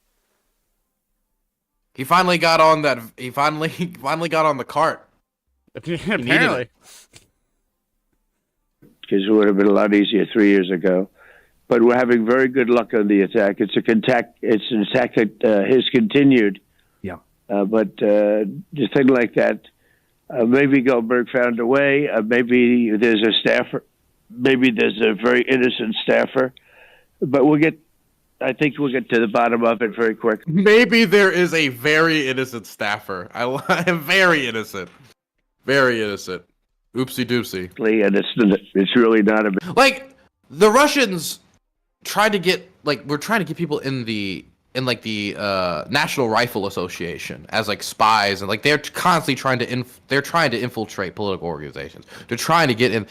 Is there no concern that just because her name's Lucy, she's blonde and she's pretty, and she said she wanted to just clear some trash out of your bin? That doesn't mean that's like all I'm saying is, there anybody on guard here? No, I don't think so. Well, it's like that, but it's like they are on guard, but they're just facing the wrong way. And no matter, that's actually a really good way of putting it. And they just refuse to turn in, like, and it's literally the one they're facing, and it's not even like they're facing the wrong way. They're facing the one direction that is not like a good direction to be facing. They could almost be facing any other direction. They'd be fine, except for this one.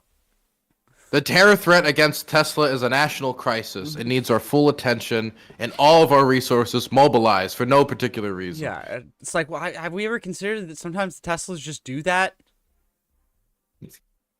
Look, life is impermanent, and if you cannot accept that eventually your frame is just going to shatter, and then I don't like. You need to, maybe go on a retreat and discover yourself a bit. That was my favorite thing Elon said after that Tesla truck exploded in front of Trump Tower, where he's like, "Well, there was such minimal damage because the Tesla safety features it detected the fire inside the cabin and locked everything down and minimized these." I'm like, so if there's a fire inside the car, it locks you inside?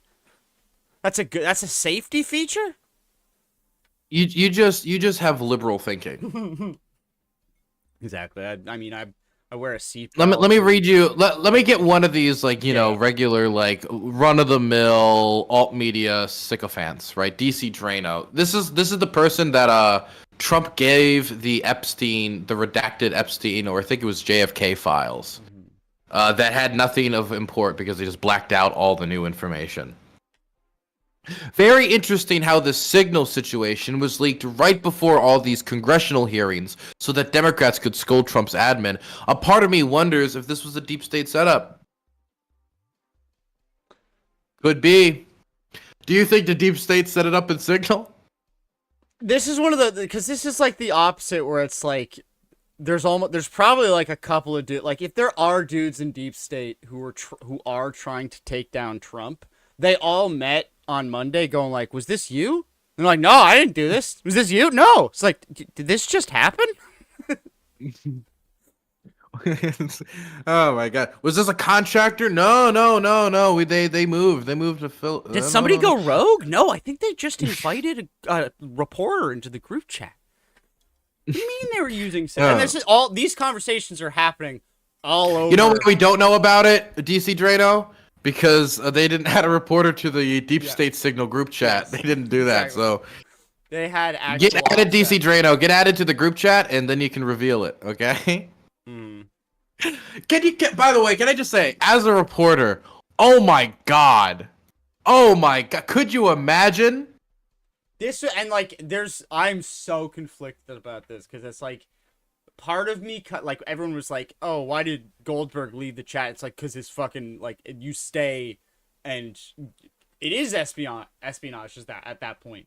But like, this would, I would be afraid that it would be like, you know, that the Friends episode where they turn on the TV and it's the free porn. That's what this is for a journalist.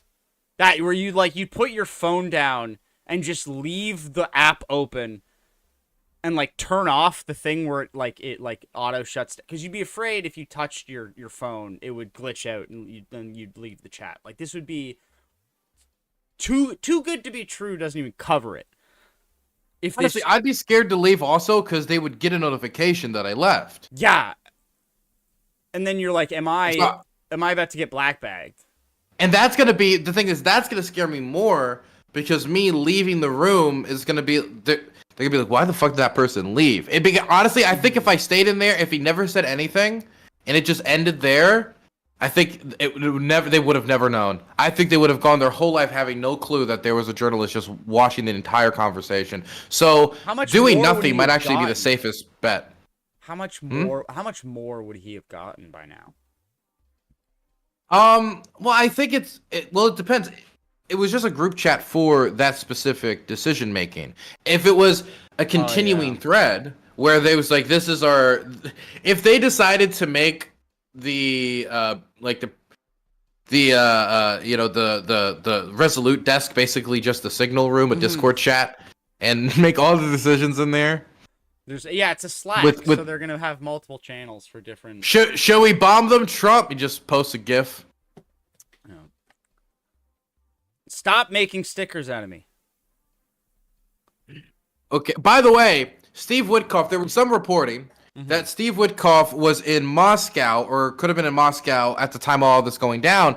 And the thing is, I don't know if you know much about Signal's security failures, but one of the big security failures is Russia.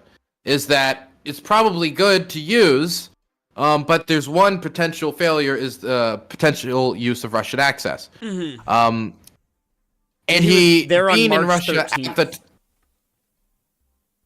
He was in Russia. And if he's in there while messaging from Russia on Signal, there's a decent chance that they got it. And it's not like they're not gonna try.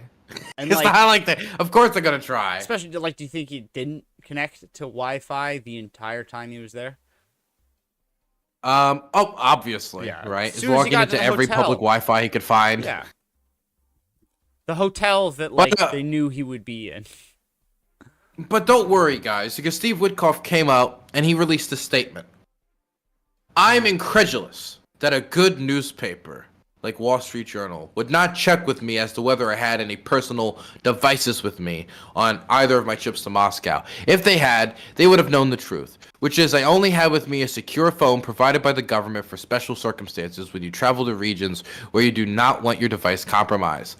That is why CBS News reported that Goldberg himself that he had not recounted Witkoff making any comments in the group chat until Saturday after he left Russia and returned to the U.S. Why? Because I had no access to my personal devices until I returned from my trip. So it was on his personal device. Yeah, so he's admitting that this Signal chat. Cool, because I think already kind of knew this, but this is him confirming that this discussion was happening on Signal on his personal device. Yeah, he was like, I didn't do it in Russia. I just looked at the strike times on my personal phone. Yeah, no. What he's also saying is that the entire time I was in Russia, my personal unsecured phone was unattended. Well, we don't know that. It could have been in a lockbox somewhere in his office. Who knows? A skiff or something. Yeah, fair enough. Or not a skiff. Yeah, he could have buried it in the woods. Yeah. Yeah, that's yeah, they're so dumb. They don't even know what they're admitting to half the time. But don't worry. DOD Rapid Response is here, okay? Because us, you and me, Stuart, we're liars. Because we're part of the lying lamestream media. Yeah, this was my favorite today. Or yesterday, whenever this. They backpedaled the whole war plans thing really fast. Here are the attack plans. Yeah, it was just it was a limited. How stupid do they think Americans are? It's not a war. How stupid do they think they have to? I mean, look, I'm not gonna be too mean to my countrymen. I know we've made some pretty interesting decisions in our days, right?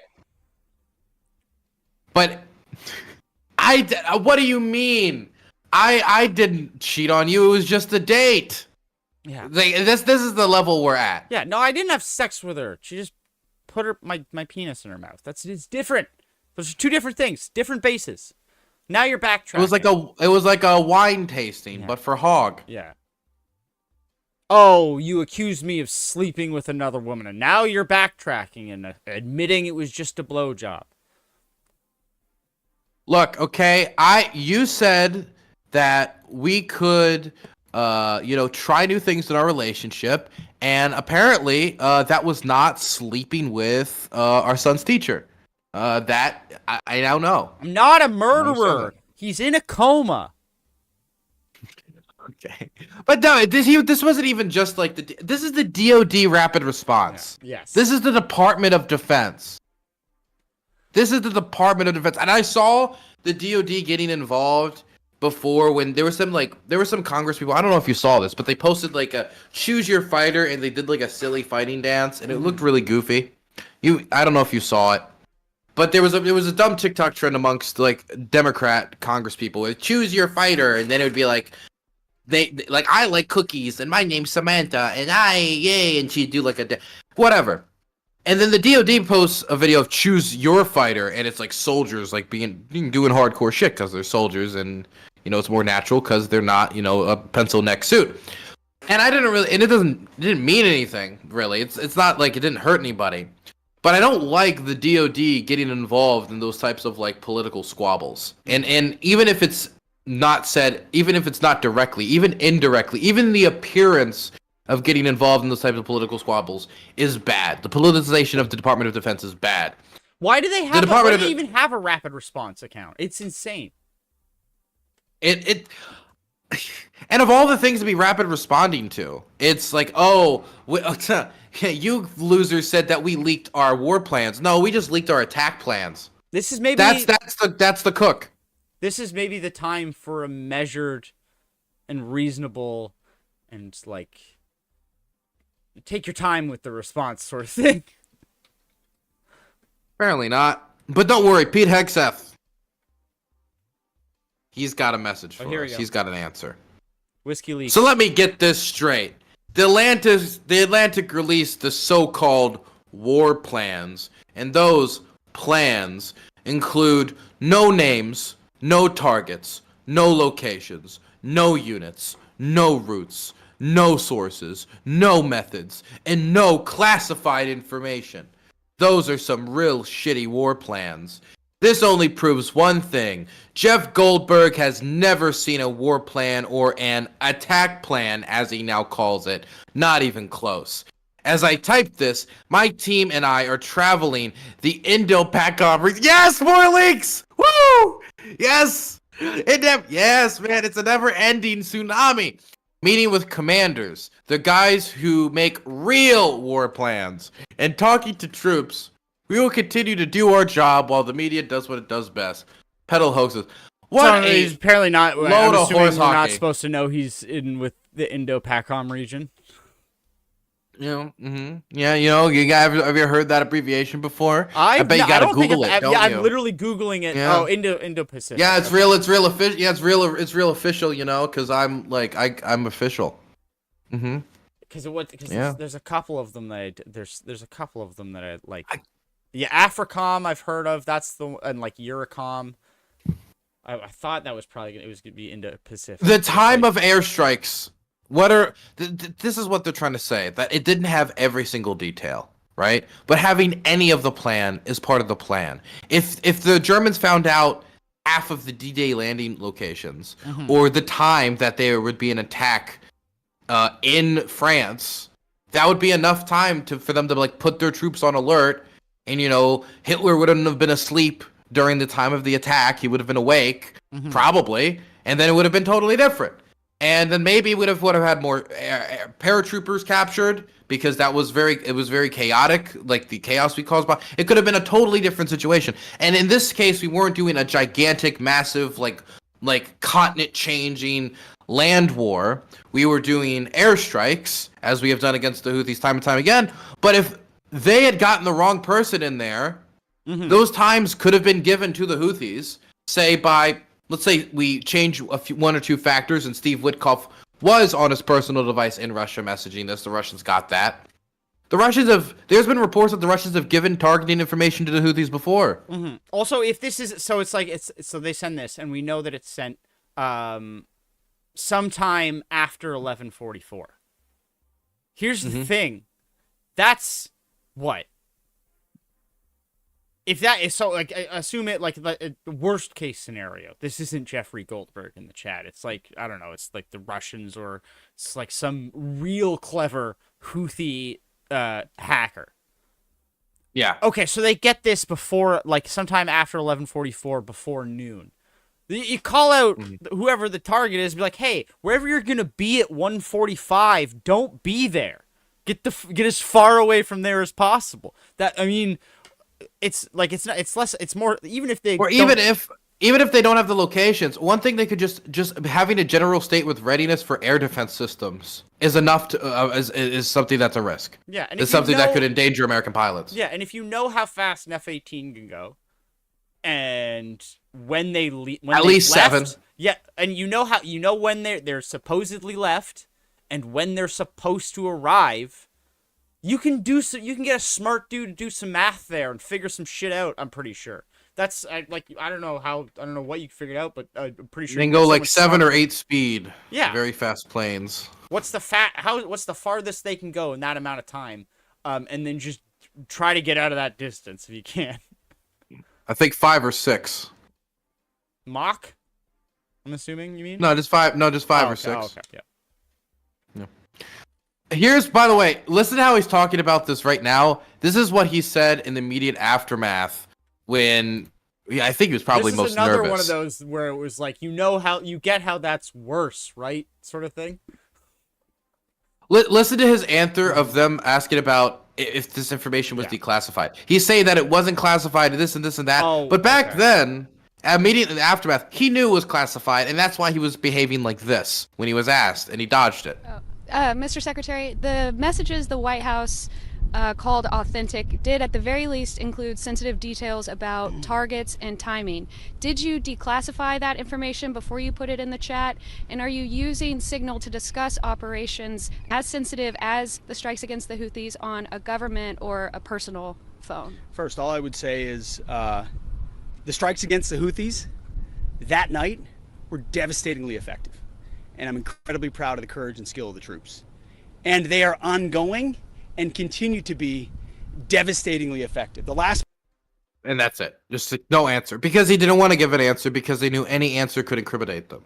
This wasn't that wasn't the one I saw. I guess I must have seen another one where he attacks the calls basically calls Jeffrey Goldberg a liar and a scumbag or whatever. And it's like, again, that's worse because he was for sure in the group chat. I will say though, them saying that the Atlantic didn't have classified information did make it a lot easier for them to release it. Mm-hmm. And where it's like, oh yeah, okay. If the government is saying that the information you have is not classified, then you're in the clear to release it. They've made multiple public statements. They kind of made their own bed there. Mm-hmm. By transitive property, I don't know if they have the power to. I don't know if Trump said there was no classified information in the chat, but. Did you see what Tim Pool said about all this? Yeah, this is great. Did you see this? I saw parts of it.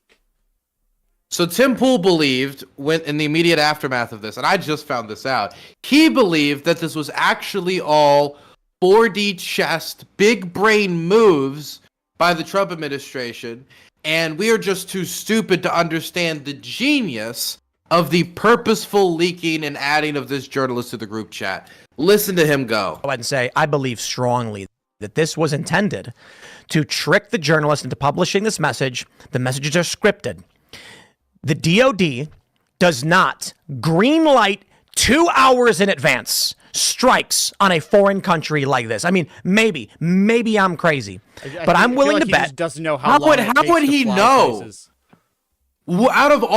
How would he know? Tim Pool, DODX, what General Tim? What was it like when you approved the airstrikes, Tim? How much time did you give air crews to prepare? How long did it take you to put the bombs on there? How long did it take to get the aircraft, the pilots out there, in there, make sure it's refueled, route it out, make sure you have the crewmen who actually have to get the plane out there, the air traffic control people who have to do the magic air hand movements for good luck. Which is what I assume they're for. But no, how much time he doesn't know. Mm-hmm. He just, I remember watching him talk about, if Ukraine invades Russia, or Ukraine does this or Ukraine does that. I think it was about Ukraine invading Russia.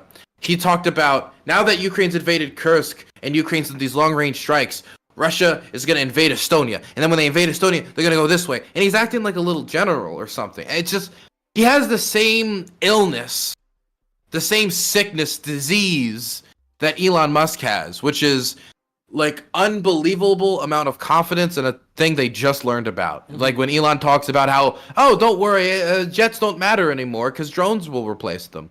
We don't need F-35s. We can just get rid of the whole program.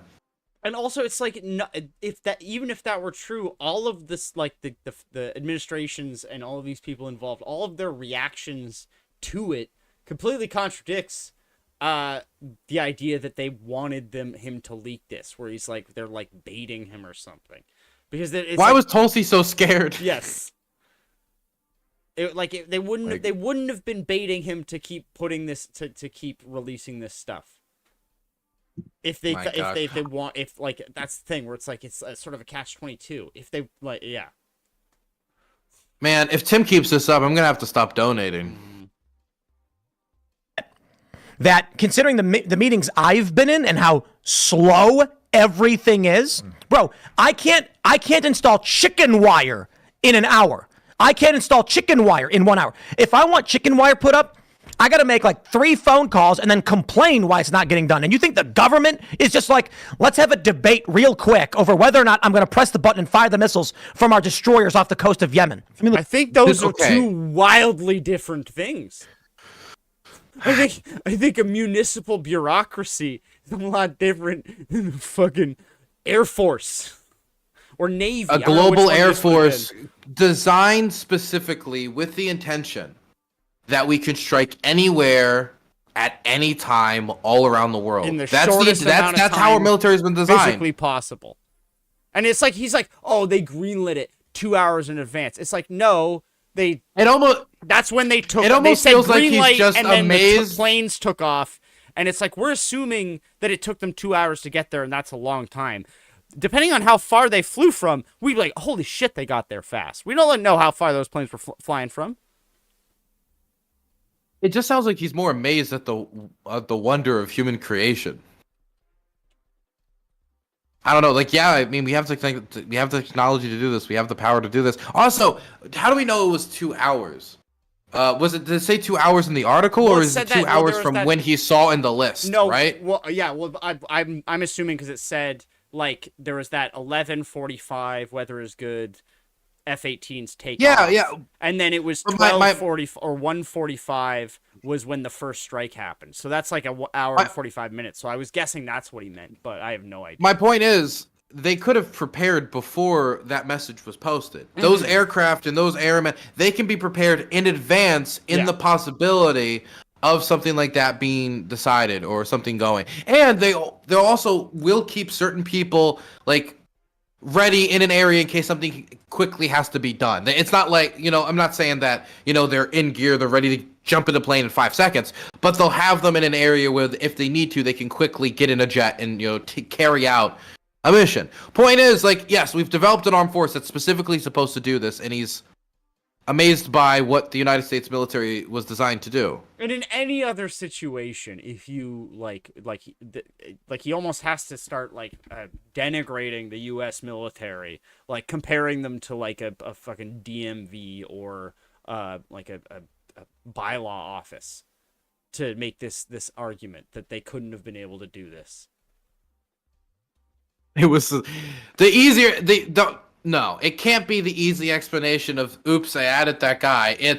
This is the 4D chest move to impress. It's fun. I can give Tim that. It's a lot more fun. And it was all scripted around an actual real strike on the military operation. That happened exactly the way it was detailed in the chat. Okay. That's just to fool us, as we are now fooled. DOD Rapid Response has a clip of Hegseth on Fox News saying that you're talking about a deceitful and highly discredited so-called journalist. So I mean, look, they're denying that it even. This dude follows me on Twitter. This guy? Yeah, I listen to some of his music. What, dude? Phil, come on, man. Come on, dude. You're supposed to, challenge power. Fight the power, right? Fight the power. The DOD says it's not an issue. Oh, okay. The DOD said that this journalist is stupid. Well, I mean, if the Department of Defense said a journalist is dumb, that's great. That's great. Go arrest Julian Assange for me. Okay? Yeah. Well, go arrest Edward Snowden. There's all these figures that specifically challenge these institutions that are like cool and best because they're subversive. But now, since Trump's their guy and he's in there, now we need to just take the DOD at its word. That wasn't even an argument. It's just the DOD said this, and I mean, if there's a report to back it up, if there's some evidence, if there's some precedent, but all they're saying is that the reporter's discredited. How is he discredited? It would be easier if you said something like, hey, Jeff said this and that was a lie, so therefore, boom, he's discredited. That was instead, for example, you could say Trump said this, he lied, therefore he's discredited when it comes to his honesty. Do that for him. Don't just say the DOD said so. That was when Tulsi went and was testifying before the committee, I saw a bunch of people tweeting, and a lot of it was sort of these right-wing sort of media people, quote-unquote journalists, going, Gabbard confirms that there was no confidential, which is especially funny now, but it's just no, she didn't confirm it. She just said she just made the same claim. Reiterates That's claim. Enough. She did not confirm jack shit. That's well more than enough. Okay, how much more time you have? Because we can watch some clips of the hearing. Oh wait, go back, because that's you were traveling at the time of the discussion, because it's TG was traveling at the time. Maybe that's why she wasn't making any comments either in the chat. Do you want to watch the intelligence briefing itself, or do you want to just watch some clips from it? We can watch some clips. Because either one, whichever one you want. Well, I was just thinking how much time you have. Yeah, let's do some clips because I gotta Okay. get to bed and get up early in the morning. So let's do some clips. Okay, so I got 3 clips, at least 3 clips that I thought were interesting. This is Gabbard, like just hours after the full Atlantic report came out. Of course, she said that there was no classified information in this. And she also continued to be as dodgy as she was last time, even under the pressure. Let me just give you one example where Tulsi Gabbard can seemingly not recall where she was during the time of these discussions, even though it was just like a week, maybe a week and a half ago, maybe 2 weeks max. The time Mr. Witkoff was actually in Russia during this chat discussion, was he not? I was not aware of that. Was he on his personal phone at the time? I don't know. Well, it's my understanding that he was indeed in Russia. Director Gabbard, you were also traveling during this discussion, correct? Yes. And where were you? Huh?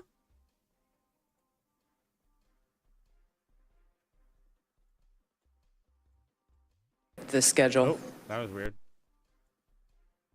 The fuck?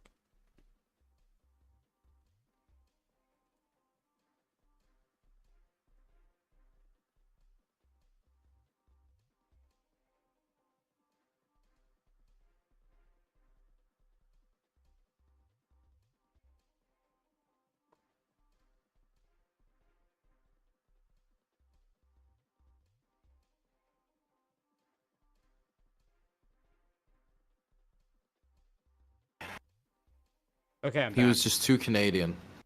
I don't know what happened there.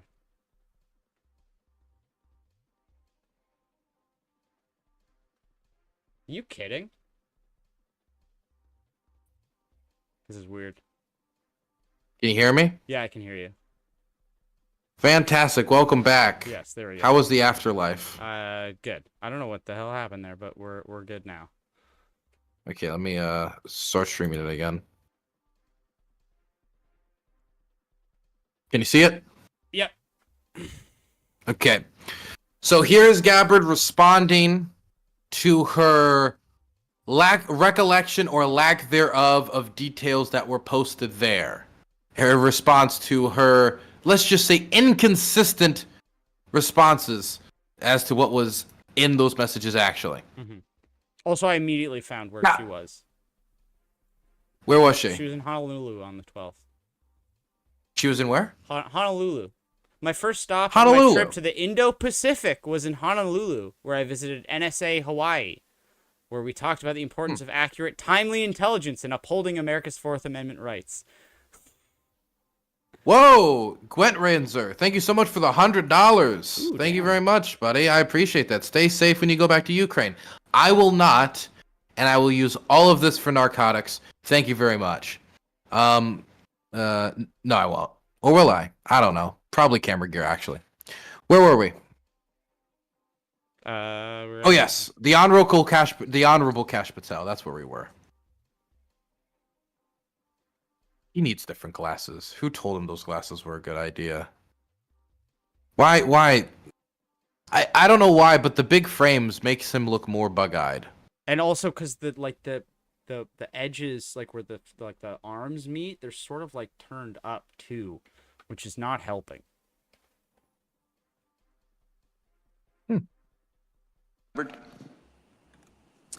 Yes, Ranking Member. My answer yesterday was based on my recollection, or the lack thereof, on the details that were posted there.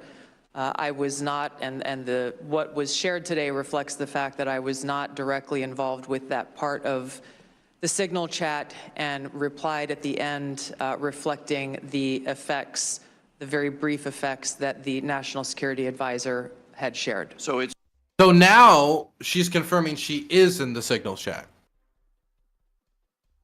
That TG is Tulsi Gabbard, which, I mean, shocking. I believed her. I trusted her.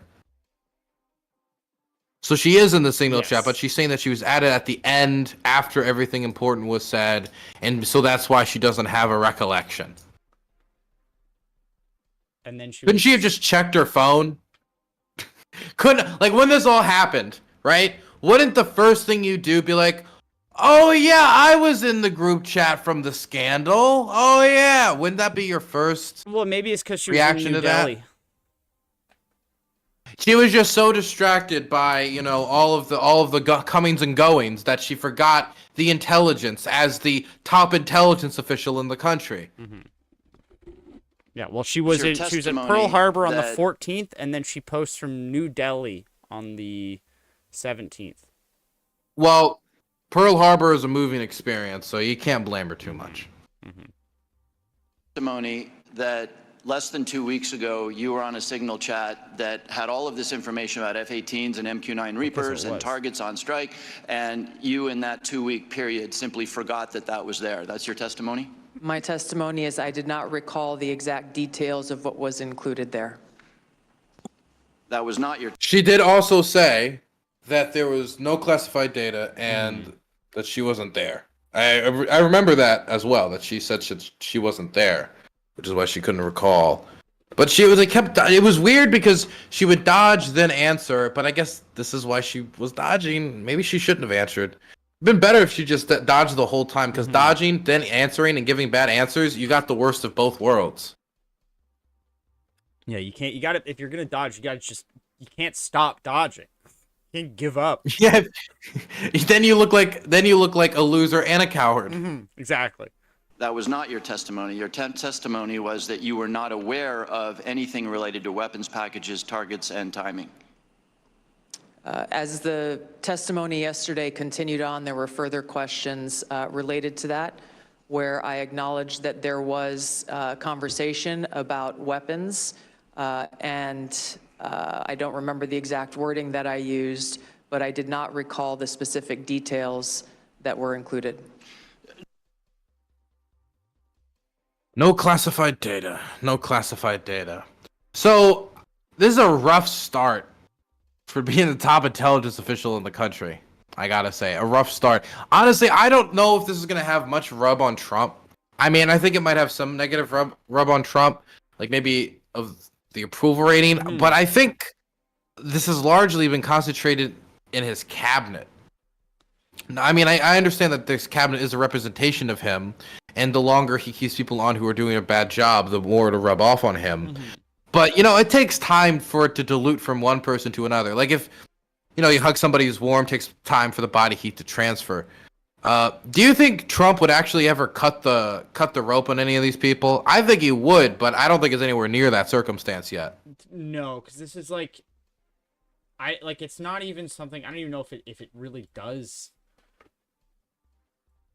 reflect that poorly on, or it does reflect poorly on him, but I don't know if it's in a way that'll make a meaningful difference to make people significantly think of him much less. It would have to be something I think more significant to actually move the needle lower. It's just the pressure is so immense already that it needs to be even to get it down any lower. But no, this needs to be the type of scandal that snowballs to a point where he feels like, I gotta derail this somehow, and the way to derail it is I need a fall guy. That is how I would imagine it. Yeah, maybe one of them gets, maybe Waltz gets the axe just because he has the admin beside his name. But I don't think Gabbard gets. This'll be I think most likely. I mean, he's even calling the staffer innocent. So even the unnamed fall guy isn't allowed to be a fall guy. But also that means that there's no fall guy, so all the blame will dilute throughout the administration. Yeah. If people care enough. It could be one of those things where it's just you can't really blame any one person, so everyone's ends up being blameless, sort of thing. Or it's because you can't really they're all sort of to blame, so none of them are gonna have to be held responsible or will be. What if I told you this isn't where it stops? Oh no! Do you think there's responsibility? Oh. One last thing, one treat. This is the owner of Signal. Oh, Jesus. There are so many great reasons to be on Signal, now including the opportunity for the Vice President of the United States of America to randomly add you to a group chat for coordination of sensitive military operations. Don't sleep on this opportunity. And that was just funny. I just wanted to throw that out here. But here's the next thing. Mike Waltz, the same person who added this journalist to the group chat, also left his Venmo friend list public. Oh my God. How did not everyone in Congress, as soon as that happened to what's his face, and he got caught like sending money to underage girls, because no one thinks it'll happen to them. Oh, that was stupid Matt Gaetz. It won't happen to me. Oh no. Don't worry though. There's also just private data and passwords of senior U.S. security officials also being found online, according to new reporting by Der Spiegel. This includes the contact data of some of those officials, mobile phone numbers, emails, etc. Now, this isn't anything that'll contain extremely sensitive information, right? I mean, the worst thing that I'd imagine that happened is you call one of these guys and it's really embarrassing that you have their phone number, right?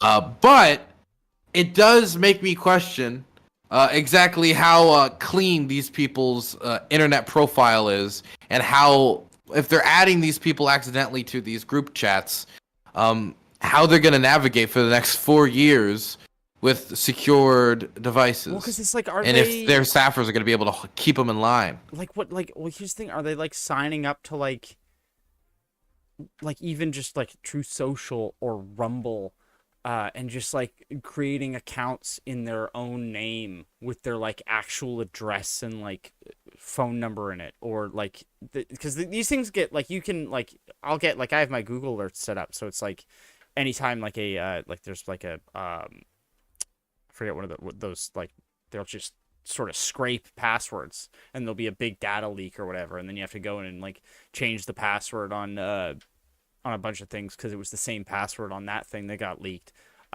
So I would guess that's how some of this stuff happened. John Podesta got that phishing. He got phished. Yes. John Podesta. Yeah. I mean, we've had people throughout the government like get caught up easy, and it's just these are people also with not much experience. No. I mean, and the thing is, crazy enough, Mike Waltz is supposed to be one of the ones with more experience.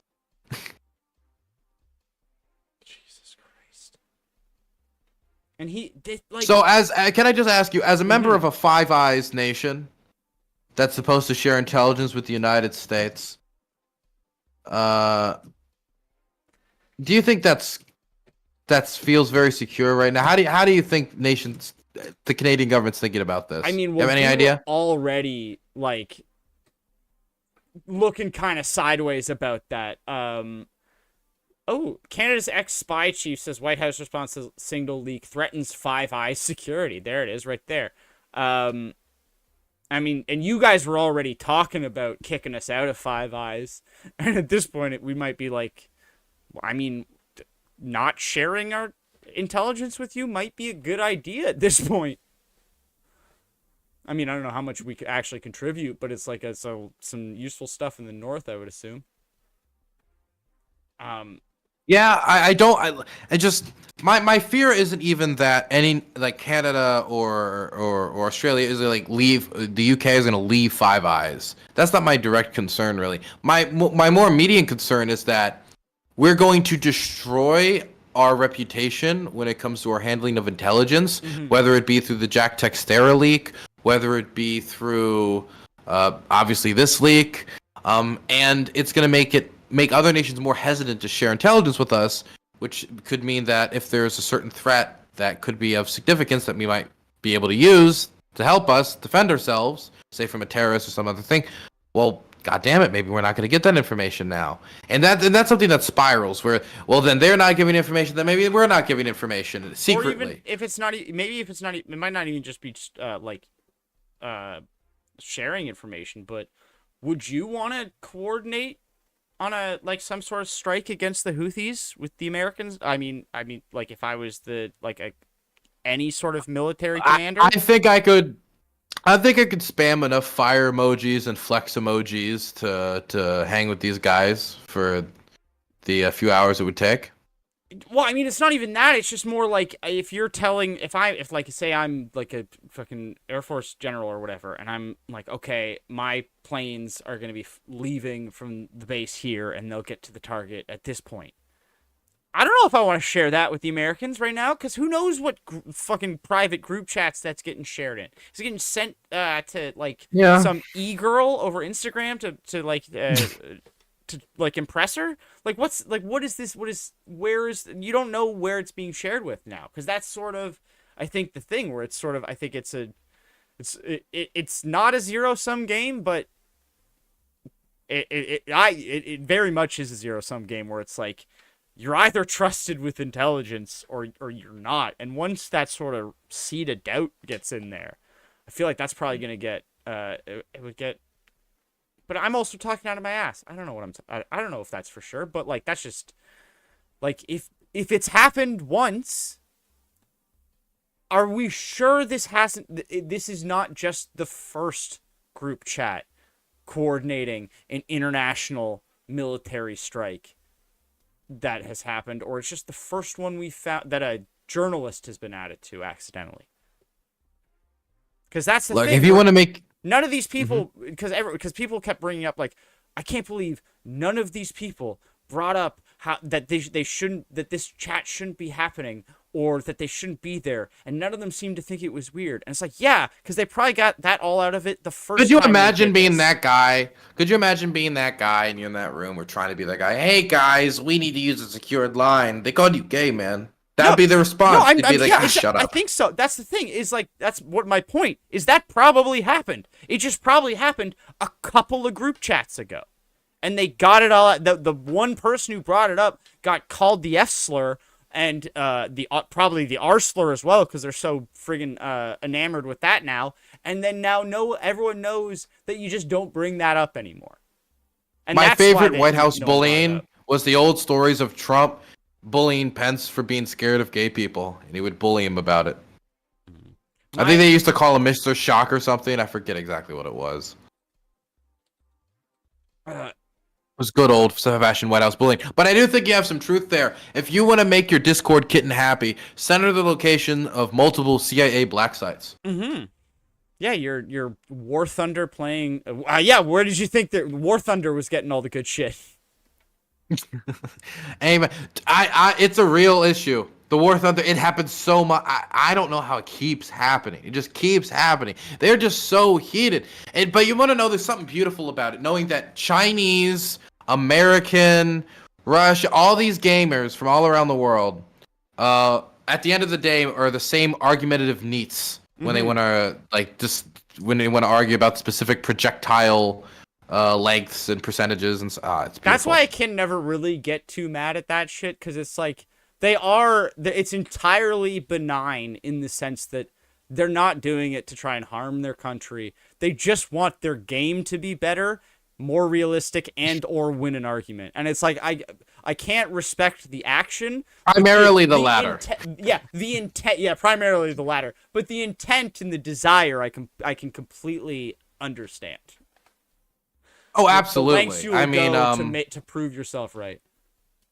Especially, like, and when you're thinking about these people playing these War Thunder games, think about this for a second. If you are a tank crewman, and then when you're not in a tank, you decide to spend your time in a digital tank, you're somebody who probably is really into fucking tanks, and you really care about that shit. And then you see something wrong in that game, or you hear somebody say something about tanks that you think is stupid because everybody's an expert on everything. And you just set off, you break, and you say, motherfucker, you don't believe me? Look at this. And then, yeah, I can see it. I can see the escalation train. Yeah. Well, it would probably also be like, if you're like, because it's like you've trained in that. You know that, like, you spend all your life. This is your home when you're out. It's your home. And you know every inch of that thing, like a long time, like a long lost lover. You know every inch of her, and then you're playing the game, and you're like you're about to clinch the battle, and you go to like do something, and the thing you know is there isn't there because the designers were lazy. If you got like 180 no scoped by like a Panzer tank because like the round you're supposed to be firing is not an explosive one. You know damn well it's an and their explosive tank round. shouldn't even be able to do that at that distance Yes. or something. Yes. Yeah. And you're like, you know I could see it. it's not even like where it's like Halo, where it's like there's no way he sniped me. It's like, you know, mathematically that wouldn't have happened in real life. That it doesn't go down like that. Yeah. So do you have any final thoughts on this entire scandal and the reaction, and what do you think the fallout should be and what it would be, what it's probably going to be? Well, to skip over what it should be, because what it should be is like probably someone gets, court-martialed, I think would probably be the right term. I think that's probably, like a perfect world where that. You'd probably have some U.S. Marshals involved, or you'd at least summon these people before Congress and have some sort of investigation. Yeah. There's not going to be an investigation. If there's going to be an investigation, it's going to be an internal thing that they quiet down. Yeah. You don't get to get security clearance anymore. At least one of you. You got to give us a sacrificial lamb at this point, at the very least. What's already happened is the goddamn tariffs are back, so he can distract from it. I'm convinced that's what it is. Because we had till April 2nd, goddammit. Now he's doing some more tariffs. And he just dropped It just keeps coming up again. It's the chaos and this is the problem with this chaotic tariff system, is that even once he decides to stop with the tariffs, if you're an investor, how do you know? If you want to invest in some business, or you want to you want to start buying product again, and you want to start that process without finding out, oh, okay, the ship's here, I got to pay extra tariff. When do you make that jump? If he keeps going in and out of it, it's going to take you longer to be convinced that he's finally stopped that, and it's going to short investments. And especially because it's not like the whole entire industry, I think, basically is on this sort of just in time sort of strategy. And if I understand it right, it's basically like they've sort of timed everything down to like clockwork, so that they get the thing in when they'll get the tires when the car is ready to get tires put on. It's not like they have all of the pieces when they're assembling a car. Once you lose one component, the whole thing breaks down. Yeah, but it's also like they have all of the components arriving, sort of scheduled to arrive when they would be needed to put on the car in the course of the assembly. And then so it's like so that requires a certain level of certainty, and you can't sort of okay, I'm going to order a bunch of extra tires while it's low prices before the tariffs come in, so that I can maybe inure myself, because they literally don't have anywhere to put them, because they've designed it to only have the space for the tires the day they're putting the tires on. And then there has been some attempts at front loading, but the thing is, you need space to front load, and some things can't be front loaded. Yeah. For example, I remember when I was reading about front loading, I was reading about grocery stores doing it. That is perishable products. That if anything, that'll run out the quickest when it comes to front loading. It's probably already gone. Yes, unless you just do all cans and I only sell ramen. Yeah, you could probably. Big ramen shop. I feel like we would be really. I feel like it'd be really upsetting to find out how long most of the stuff on our grocery store shelves could go without being swapped out and still be edible. I would call it beautiful. Actually, I would call it a glorious human achievement. Mm-hmm. Yeah, no, that's fair. There's a Victorian serf would be like, what the fuck are you talking about? Yeah, but it's not all organic. What do you mean? It's like, what do you mean you're not eating the apple just because it's 6 months old? Is it gonna kill me? No, then fine. Yeah, no, it's. It's gonna be bad. And then the eggs. You guys can't, like, you guys are gonna run out of eggs. We killed all the chickens. Biden assassinated them. And that was the other thing where it's like, Trump is, you gotta really, at a time, you can never underestimate the effective power of an external existential threat, because not only did it make people start to like the liberals and Trudeau, maybe not like them more in the sense. Yeah, could that be the thing we end on? I was curious because last time we talked, I think, like the Liberals' political fortune was basically down and out, and we were discussing how the next Conservative premiership was going to go. Now, Justin Trudeau is gone. He's replaced with this guy, Mark Carney, who I believe was an investor of some sort, a banker or something. He's the governor of the Bank of Canada during the 2008 financial crisis, and then he was the governor of the Bank of England during Brexit. Yeah, so he's the governor of some banks, big bank boy, and chair of Brookfield Asset Management as well. And then what happens? I hear Donald J. Trump happen. Am I correct? Like, Trudeau, that last Monday when the actual tariffs came into effect, they came into effect for a couple hours and they were rescinded.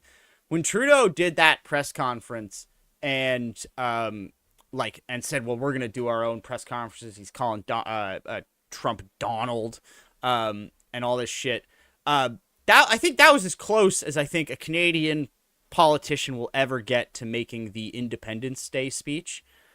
Like, that was like, Trump was our like giant extermination spaceship coming in to annex the country and put 20, and like I've never seen such a immediate turnaround on like sort of almost consensus public sentiment, where it's like, yeah, fucking let's go Trudeau, where it's like you saw Trudeau, Premier Doug Ford, Stephen Harper all kind of singing from the same songbook. So now they went from 30 points down to the Conservatives at Christmas in some polls, average about 25 points down. It was like 45 to 20. They had lost Chrystia Freeland, who had resigned as finance minister because they were trying to replace her with Carney. And then Carney was just like, I'm not getting in there. Leadership race comes in, really turns everything around, because it's all just in the shadow of Trump's trying to take over, and rah-rah, all this like sort of nationalism comes out of nowhere. And now they're ahead by a lot in some polls. It's what's wild. A lot? Well, there are a couple of polls I saw, and some of them they're a little bit like sort of center leftish, but like still like very reliable. Who are saying like maybe up to a double-digit lead over the Conservatives now, where they're like the Liberals could win a majority, which I would have slapped you in the face if you had seriously tried to convince me of that, even in like December. If at New Year's you had come up to me and said, Stuart, the Liberals are going to win a majority. Are NDP election. People moving over to the Liberals? Yes. Yeah. A lot of them. Like sort of squishy, more centrist lefties who are doing that sort of strategic voting where they're just going to the Liberals to just so they can make sure the Conservatives don't win. What would you think of that type of voting right now, personally? I mean, honestly, I think strategic voting probably makes more sense in a parliamentary system, because it's really like you're not voting for a prime minister. You're voting for your member of parliament in your individual riding. Yeah. And then whichever riding, or like whichever party has the most seats gets to be prime minister. So if you're in a riding, and if NDP got like 500 votes compared to a 20,000 vote race, like what are you gonna do? Yeah, and like what if, and maybe it looks like the margins, it's going to be about a 400 or maybe even 100 vote margin between the Liberals and the Conservatives, and you're the NDP, and you know there's only about maybe 300 of you in the entire riding. In that case, like I don't think you're like wrong to vote for the Liberals in that case, because that doesn't mean you're not going to get any NDP, because that just means there's could be other ridings where, because there's some ridings where it's NDP Conservative who are sort of neck and neck for first, and liberals are a distant third. It just depends on sort of the demographics and which province you're in. So, and in those cases, if you're a liberal, you should be, and you don't want the Conservatives to win, you should probably be voting for the NDP, and sometimes for the Conservatives if you're probably not gonna like, if you're in like a sort of progressive seat. Maybe vote for the Liberals, because you probably, of the two, you probably don't want the NDP to win of the two, but maybe not now. I don't know. But yeah, like, I think it's probably smart in certain instances. It can be a little bit sort of, again, most of the time it's just self-serving when you hear it coming from usually liberal partisans, because they're not actually trying to be strategic. They're not saying, oh, only in those ridings should that happen. They're like, no, but all of the NDP voters should come vote for us in every riding so we can beat the Conservatives and get the biggest. So it's, I feel like probably it's about helping the Liberal Party more than it is about getting the best makeup of Parliament.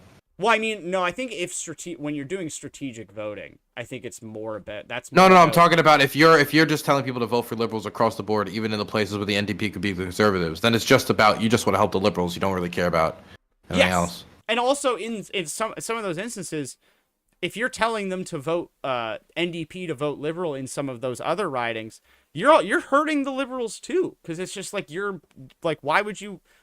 If you're the Liberal, I would assume you'd want more NDP elected, and that, I guess, depends on the Liberals. But so it's like, if you're going to be strategic, actually be strategic. Okay. Figure out who your MPs are. What has the Conservatives done in response? Have they decided, Trump, you suck now? But they can't really do that, can they? Because there's a portion of the base, or have they decided that they have? I mean, right now it's like do or die, no? Well, I mean, it's yeah. So it's like, it's one of those things where it's like, if I don't know what happens if they ended up blowing this lead, but it's weird because they are trying to do that tightrope, because in some polls it'll say like up to a third of their base will say that they support Trump at some level, whether it's 100% they support him or they just support him on certain things. So they are trying to do that tightrope. We also have a sort of further right party called the People's Party, which is run by Maxime Bernier. He was on I forget what one of those right-wing podcasts, but he's like the sort of Italian dude who's orange, got real dark black hair. He's always talking about how he wrote a book. But he's got type in Maxime Bernier podcast and it'll come up and you'll recognize the host. How do you spell his name? Maxime Bernier. Maxime. And then Maxime Bernier? Yeah, Bernier. It's like Bernie, but with an R at the end. And then podcast, yeah? Yeah. The Max Bernier show? Or his recent appearance on the PBD podcast. Yeah, PBD. That's the one. Because he's been going around doing all the right wing sort of, and is this the guy who's gonna save Canada? Probably not. No. He's he got about 5% of the vote in 2021, which is almost one of the main reasons the Conservatives didn't win that election.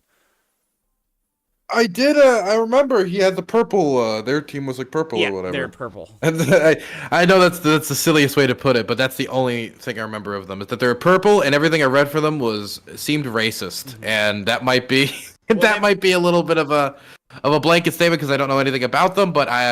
But when I looked at it and I looked at what some of the candidates said, and then when I looked at what a lot of their supporters were saying, I was like, this does not seem motivated by love for thy fellow man. Is one of the main attack lines I've seen from Bernier against Poilievre is about how he's a sellout and a liar because while he does want to reduce the level of immigration to a slightly lower level, even our Conservatives, they're like, we'll bring it down. We're gonna really cut down on immigration. It's gonna be like a 0.5%. It's gonna be huge. But he's pissed that Poilievre wants to let any immigrants in at all.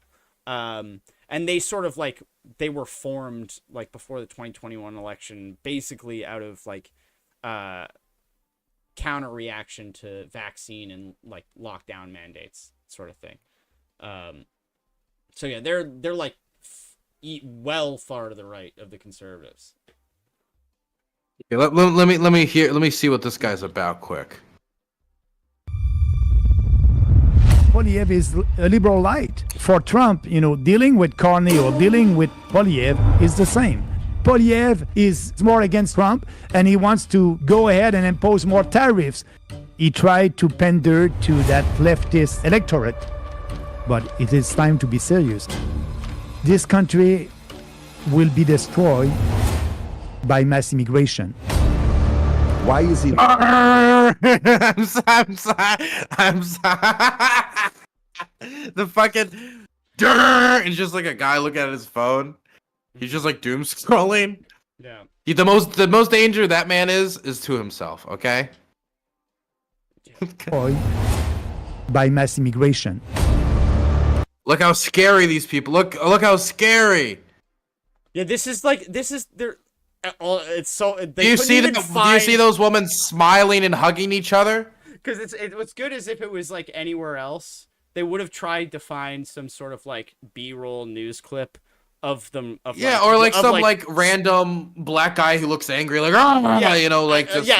like some sort of riot, or at least one person of color of an origin they're not going to tell you. Looking kind of angry, and they clearly couldn't even find that. They just had to find some like freeze frame from when somebody like was talking and it's just like a bad ugly moment. It's just something like that. This is literally the shitty reflecting pools, Toronto, outside of the Toronto City Hall. So the fear is just there's a lot of brown people here. That's that's the scary. 100%. The scariness is the brown people. Mm-hmm. Yeah, that they're here at all. And it's not even like, honestly, I'm going through this picture and I think like I'm seeing white people in this picture. I still think it's like almost majority white still. I was actually making that calculation in my head if there's majority of these people here are white or not. I think it's like 50-50 just about. And this is like this is the worst frame they could find? Okay. Why is he loved by his party? Because when he did campaign, he was speaking like a real conservative. The impression to me is like you're running to daddy to protect from a bully. If we want to have a deal, we need to put that on the table. Carney is the UK globalist. is the bully we're running away from. We're running to the US or from the bully. The Commonwealth is reasserting itself. Yes, exactly. Brexit was just the start. In chief.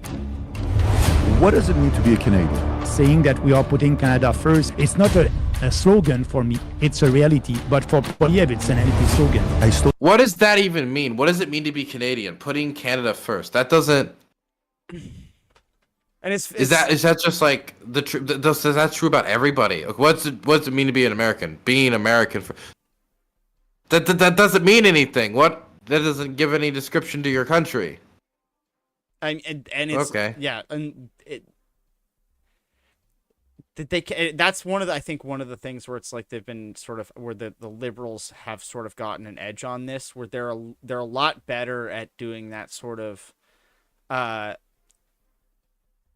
saying something that sounds meaningful and like heartfelt and patriotic while not being a jingoist and making people uncomfortable, or B, actually saying anything of value that you would actually have to be like held like to account for or expected to follow through on. Whereas the conservatives, they're sort of like they've like Poilievre's thing where he has made his slogan, or one of them, Canada first for a change, which is like, he's trying to say that Canada first, Canada last, Canada always was something Laurier said. But one, when you're saying Canada first in 2024, the majority of people are thinking America first, not Laurier. And two, does any historians or electoral historians in the chat, the slogan, leaders for a change, does that ring a bell to anybody? Did MLK say that? No. Oh. 1987 presidential election. Was that said by the... Or no, Who said that? Not 1987. It was Bob Dole and oh god, who is he the VP to? God damn it! But it was Bob Dole. I was fuck, I don't remember. Leaders for a Change. Now I can't find it. Wait, because I said it so confidently, and now I looked silly. Because it was a presidential slogan, I think for the 70s or 80s. He was... Oh, yeah, Bush. Was it Bush, too? Oh, wait, no. He was... Yeah, no, it was Jimmy Dole run the Carter. Republican president. Dole was the Republican presidential nominee, and Jack Kemp was his running mate. Yes. Okay, so yeah, it was... So was it Dole's campaign slogan? No, it was Jimmy Carter versus Dole. Oh. And Jimmy Carter's campaign was his slogan was "Leaders for a Change." Oh, I should have known that. And so there's one I should find you where it's like I should send you one of these the conservative ad because this one also was some Because I thought Jimmy's slogan was "Why not the best?" I just looked it up, and that's what I remembered. Yeah, no, they all get recycled. But there's another one where it's like this one where I watched it and I'm like, this is Morning in America. The Conservatives did a Canadian Morning in America ad, which I kind of respect. Because I was like, I'm the only person in the world who's gonna even know that this is a country is built. I just put the link in your thing. Okay, let me check it out. A country. Is it so? This is the conservative ad. Yeah, they put this out. Oh god, 6 months ago. So in September. So it's right before a big buy. Country is built by the people who rise when it is still dark. The servers and soldiers, the farmers and factory hands, the nurses and night shift workers, often called ordinary people, but they are extraordinary.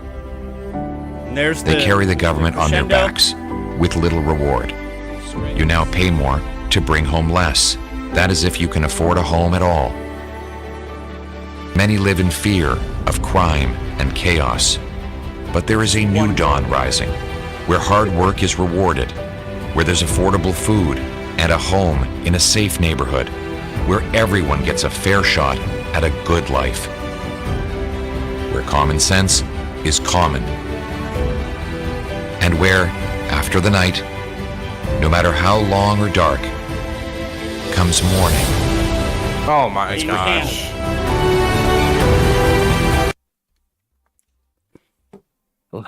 The music's a little much, isn't it?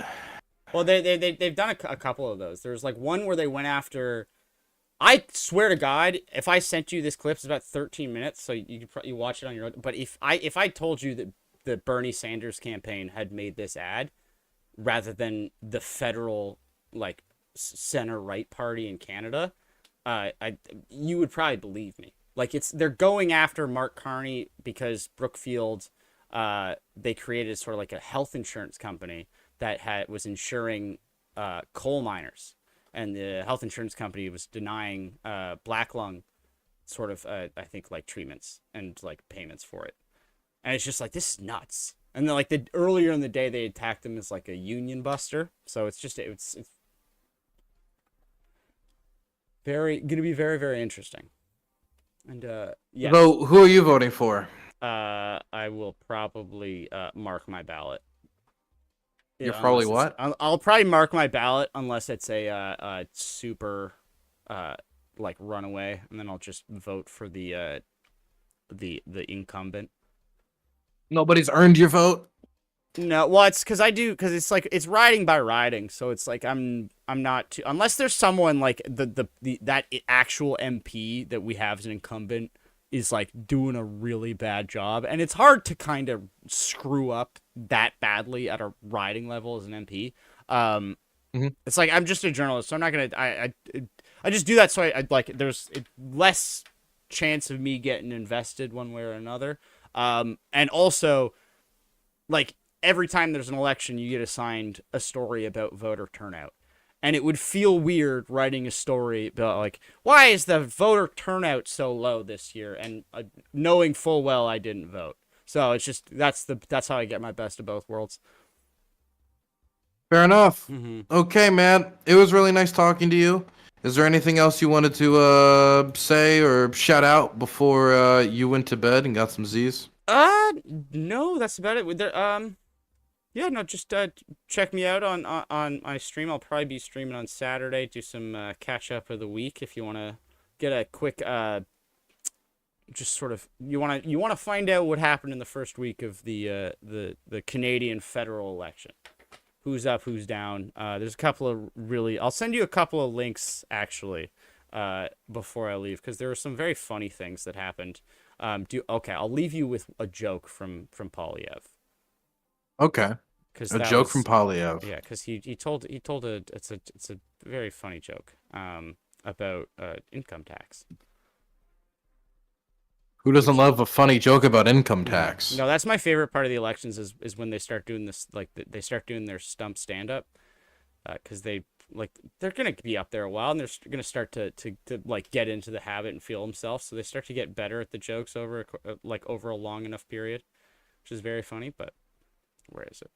Okay, here it is. It's very short. Copy link. All right, there it is. Yeah, okay. Let me check it out.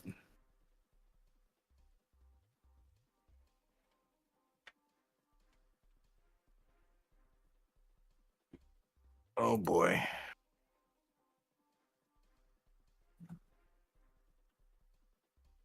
Have you seen this meme online? It's a little kid in the park with his dad. It starts with, "I'm gonna explain a meme from online to you."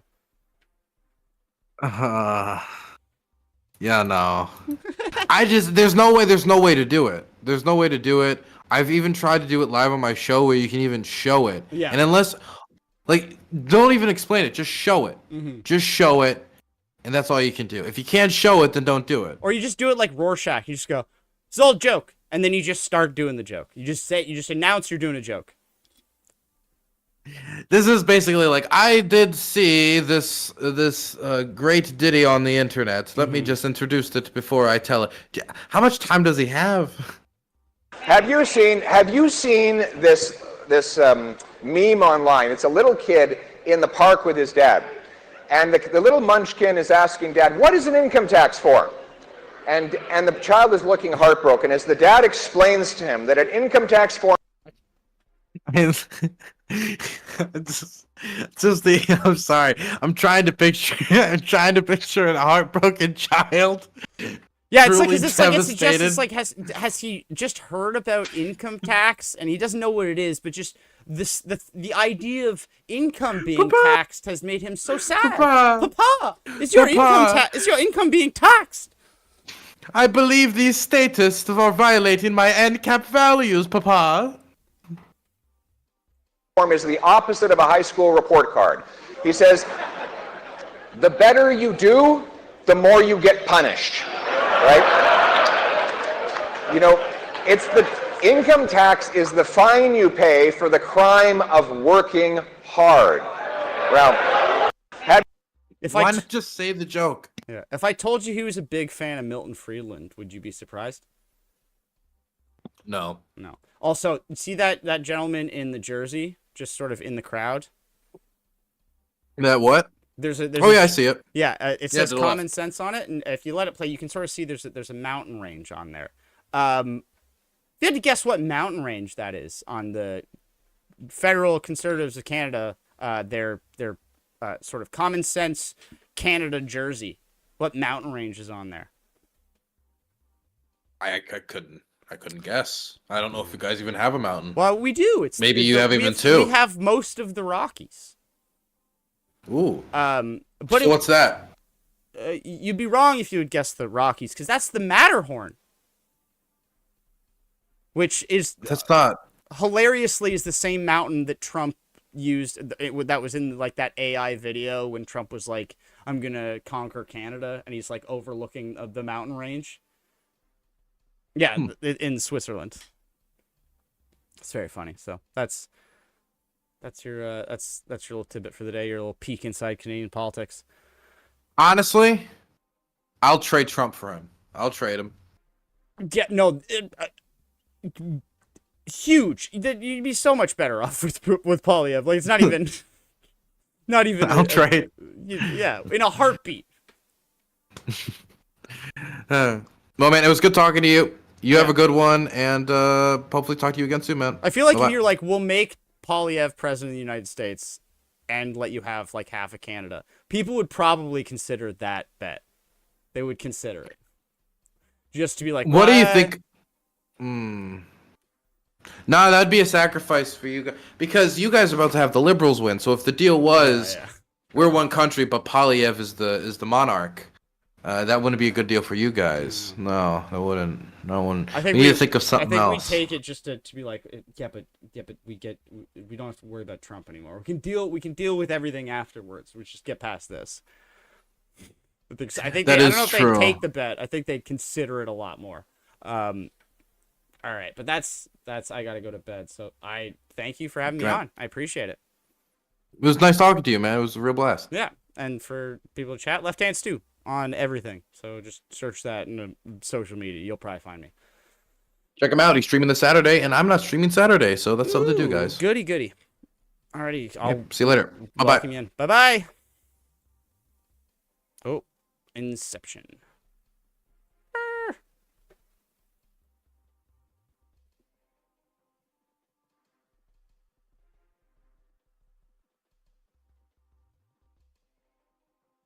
There we go. That was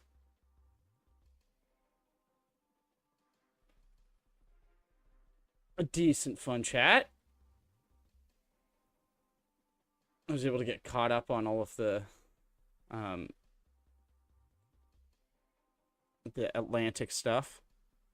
I'd only seen very minimal of it, but I'm gonna go to bed because I gotta work. But thank you, everybody.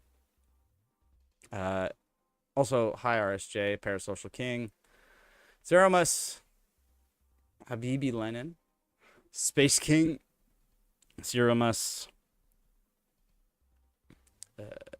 We got Nato Bud, Chimera, new Kayad drone pilot, new CIA drone pilot. Oh, okay, I get it. All right, well, I think Dylan's probably still streaming, so I think I'm gonna raid you into there.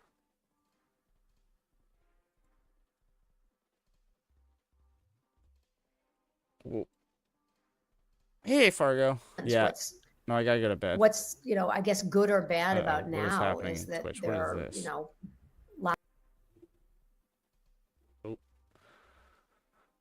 Oh. Yeah, no, I need to go to bed. I need to go.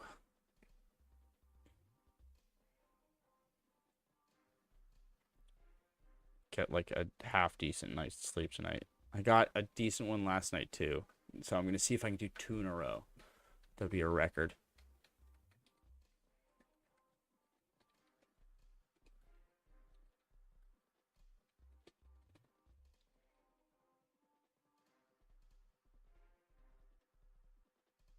Yes. Okay.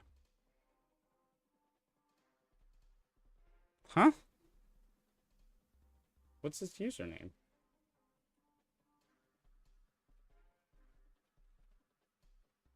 Did I spell it wrong? Oh, it's because it... Yeah, I see.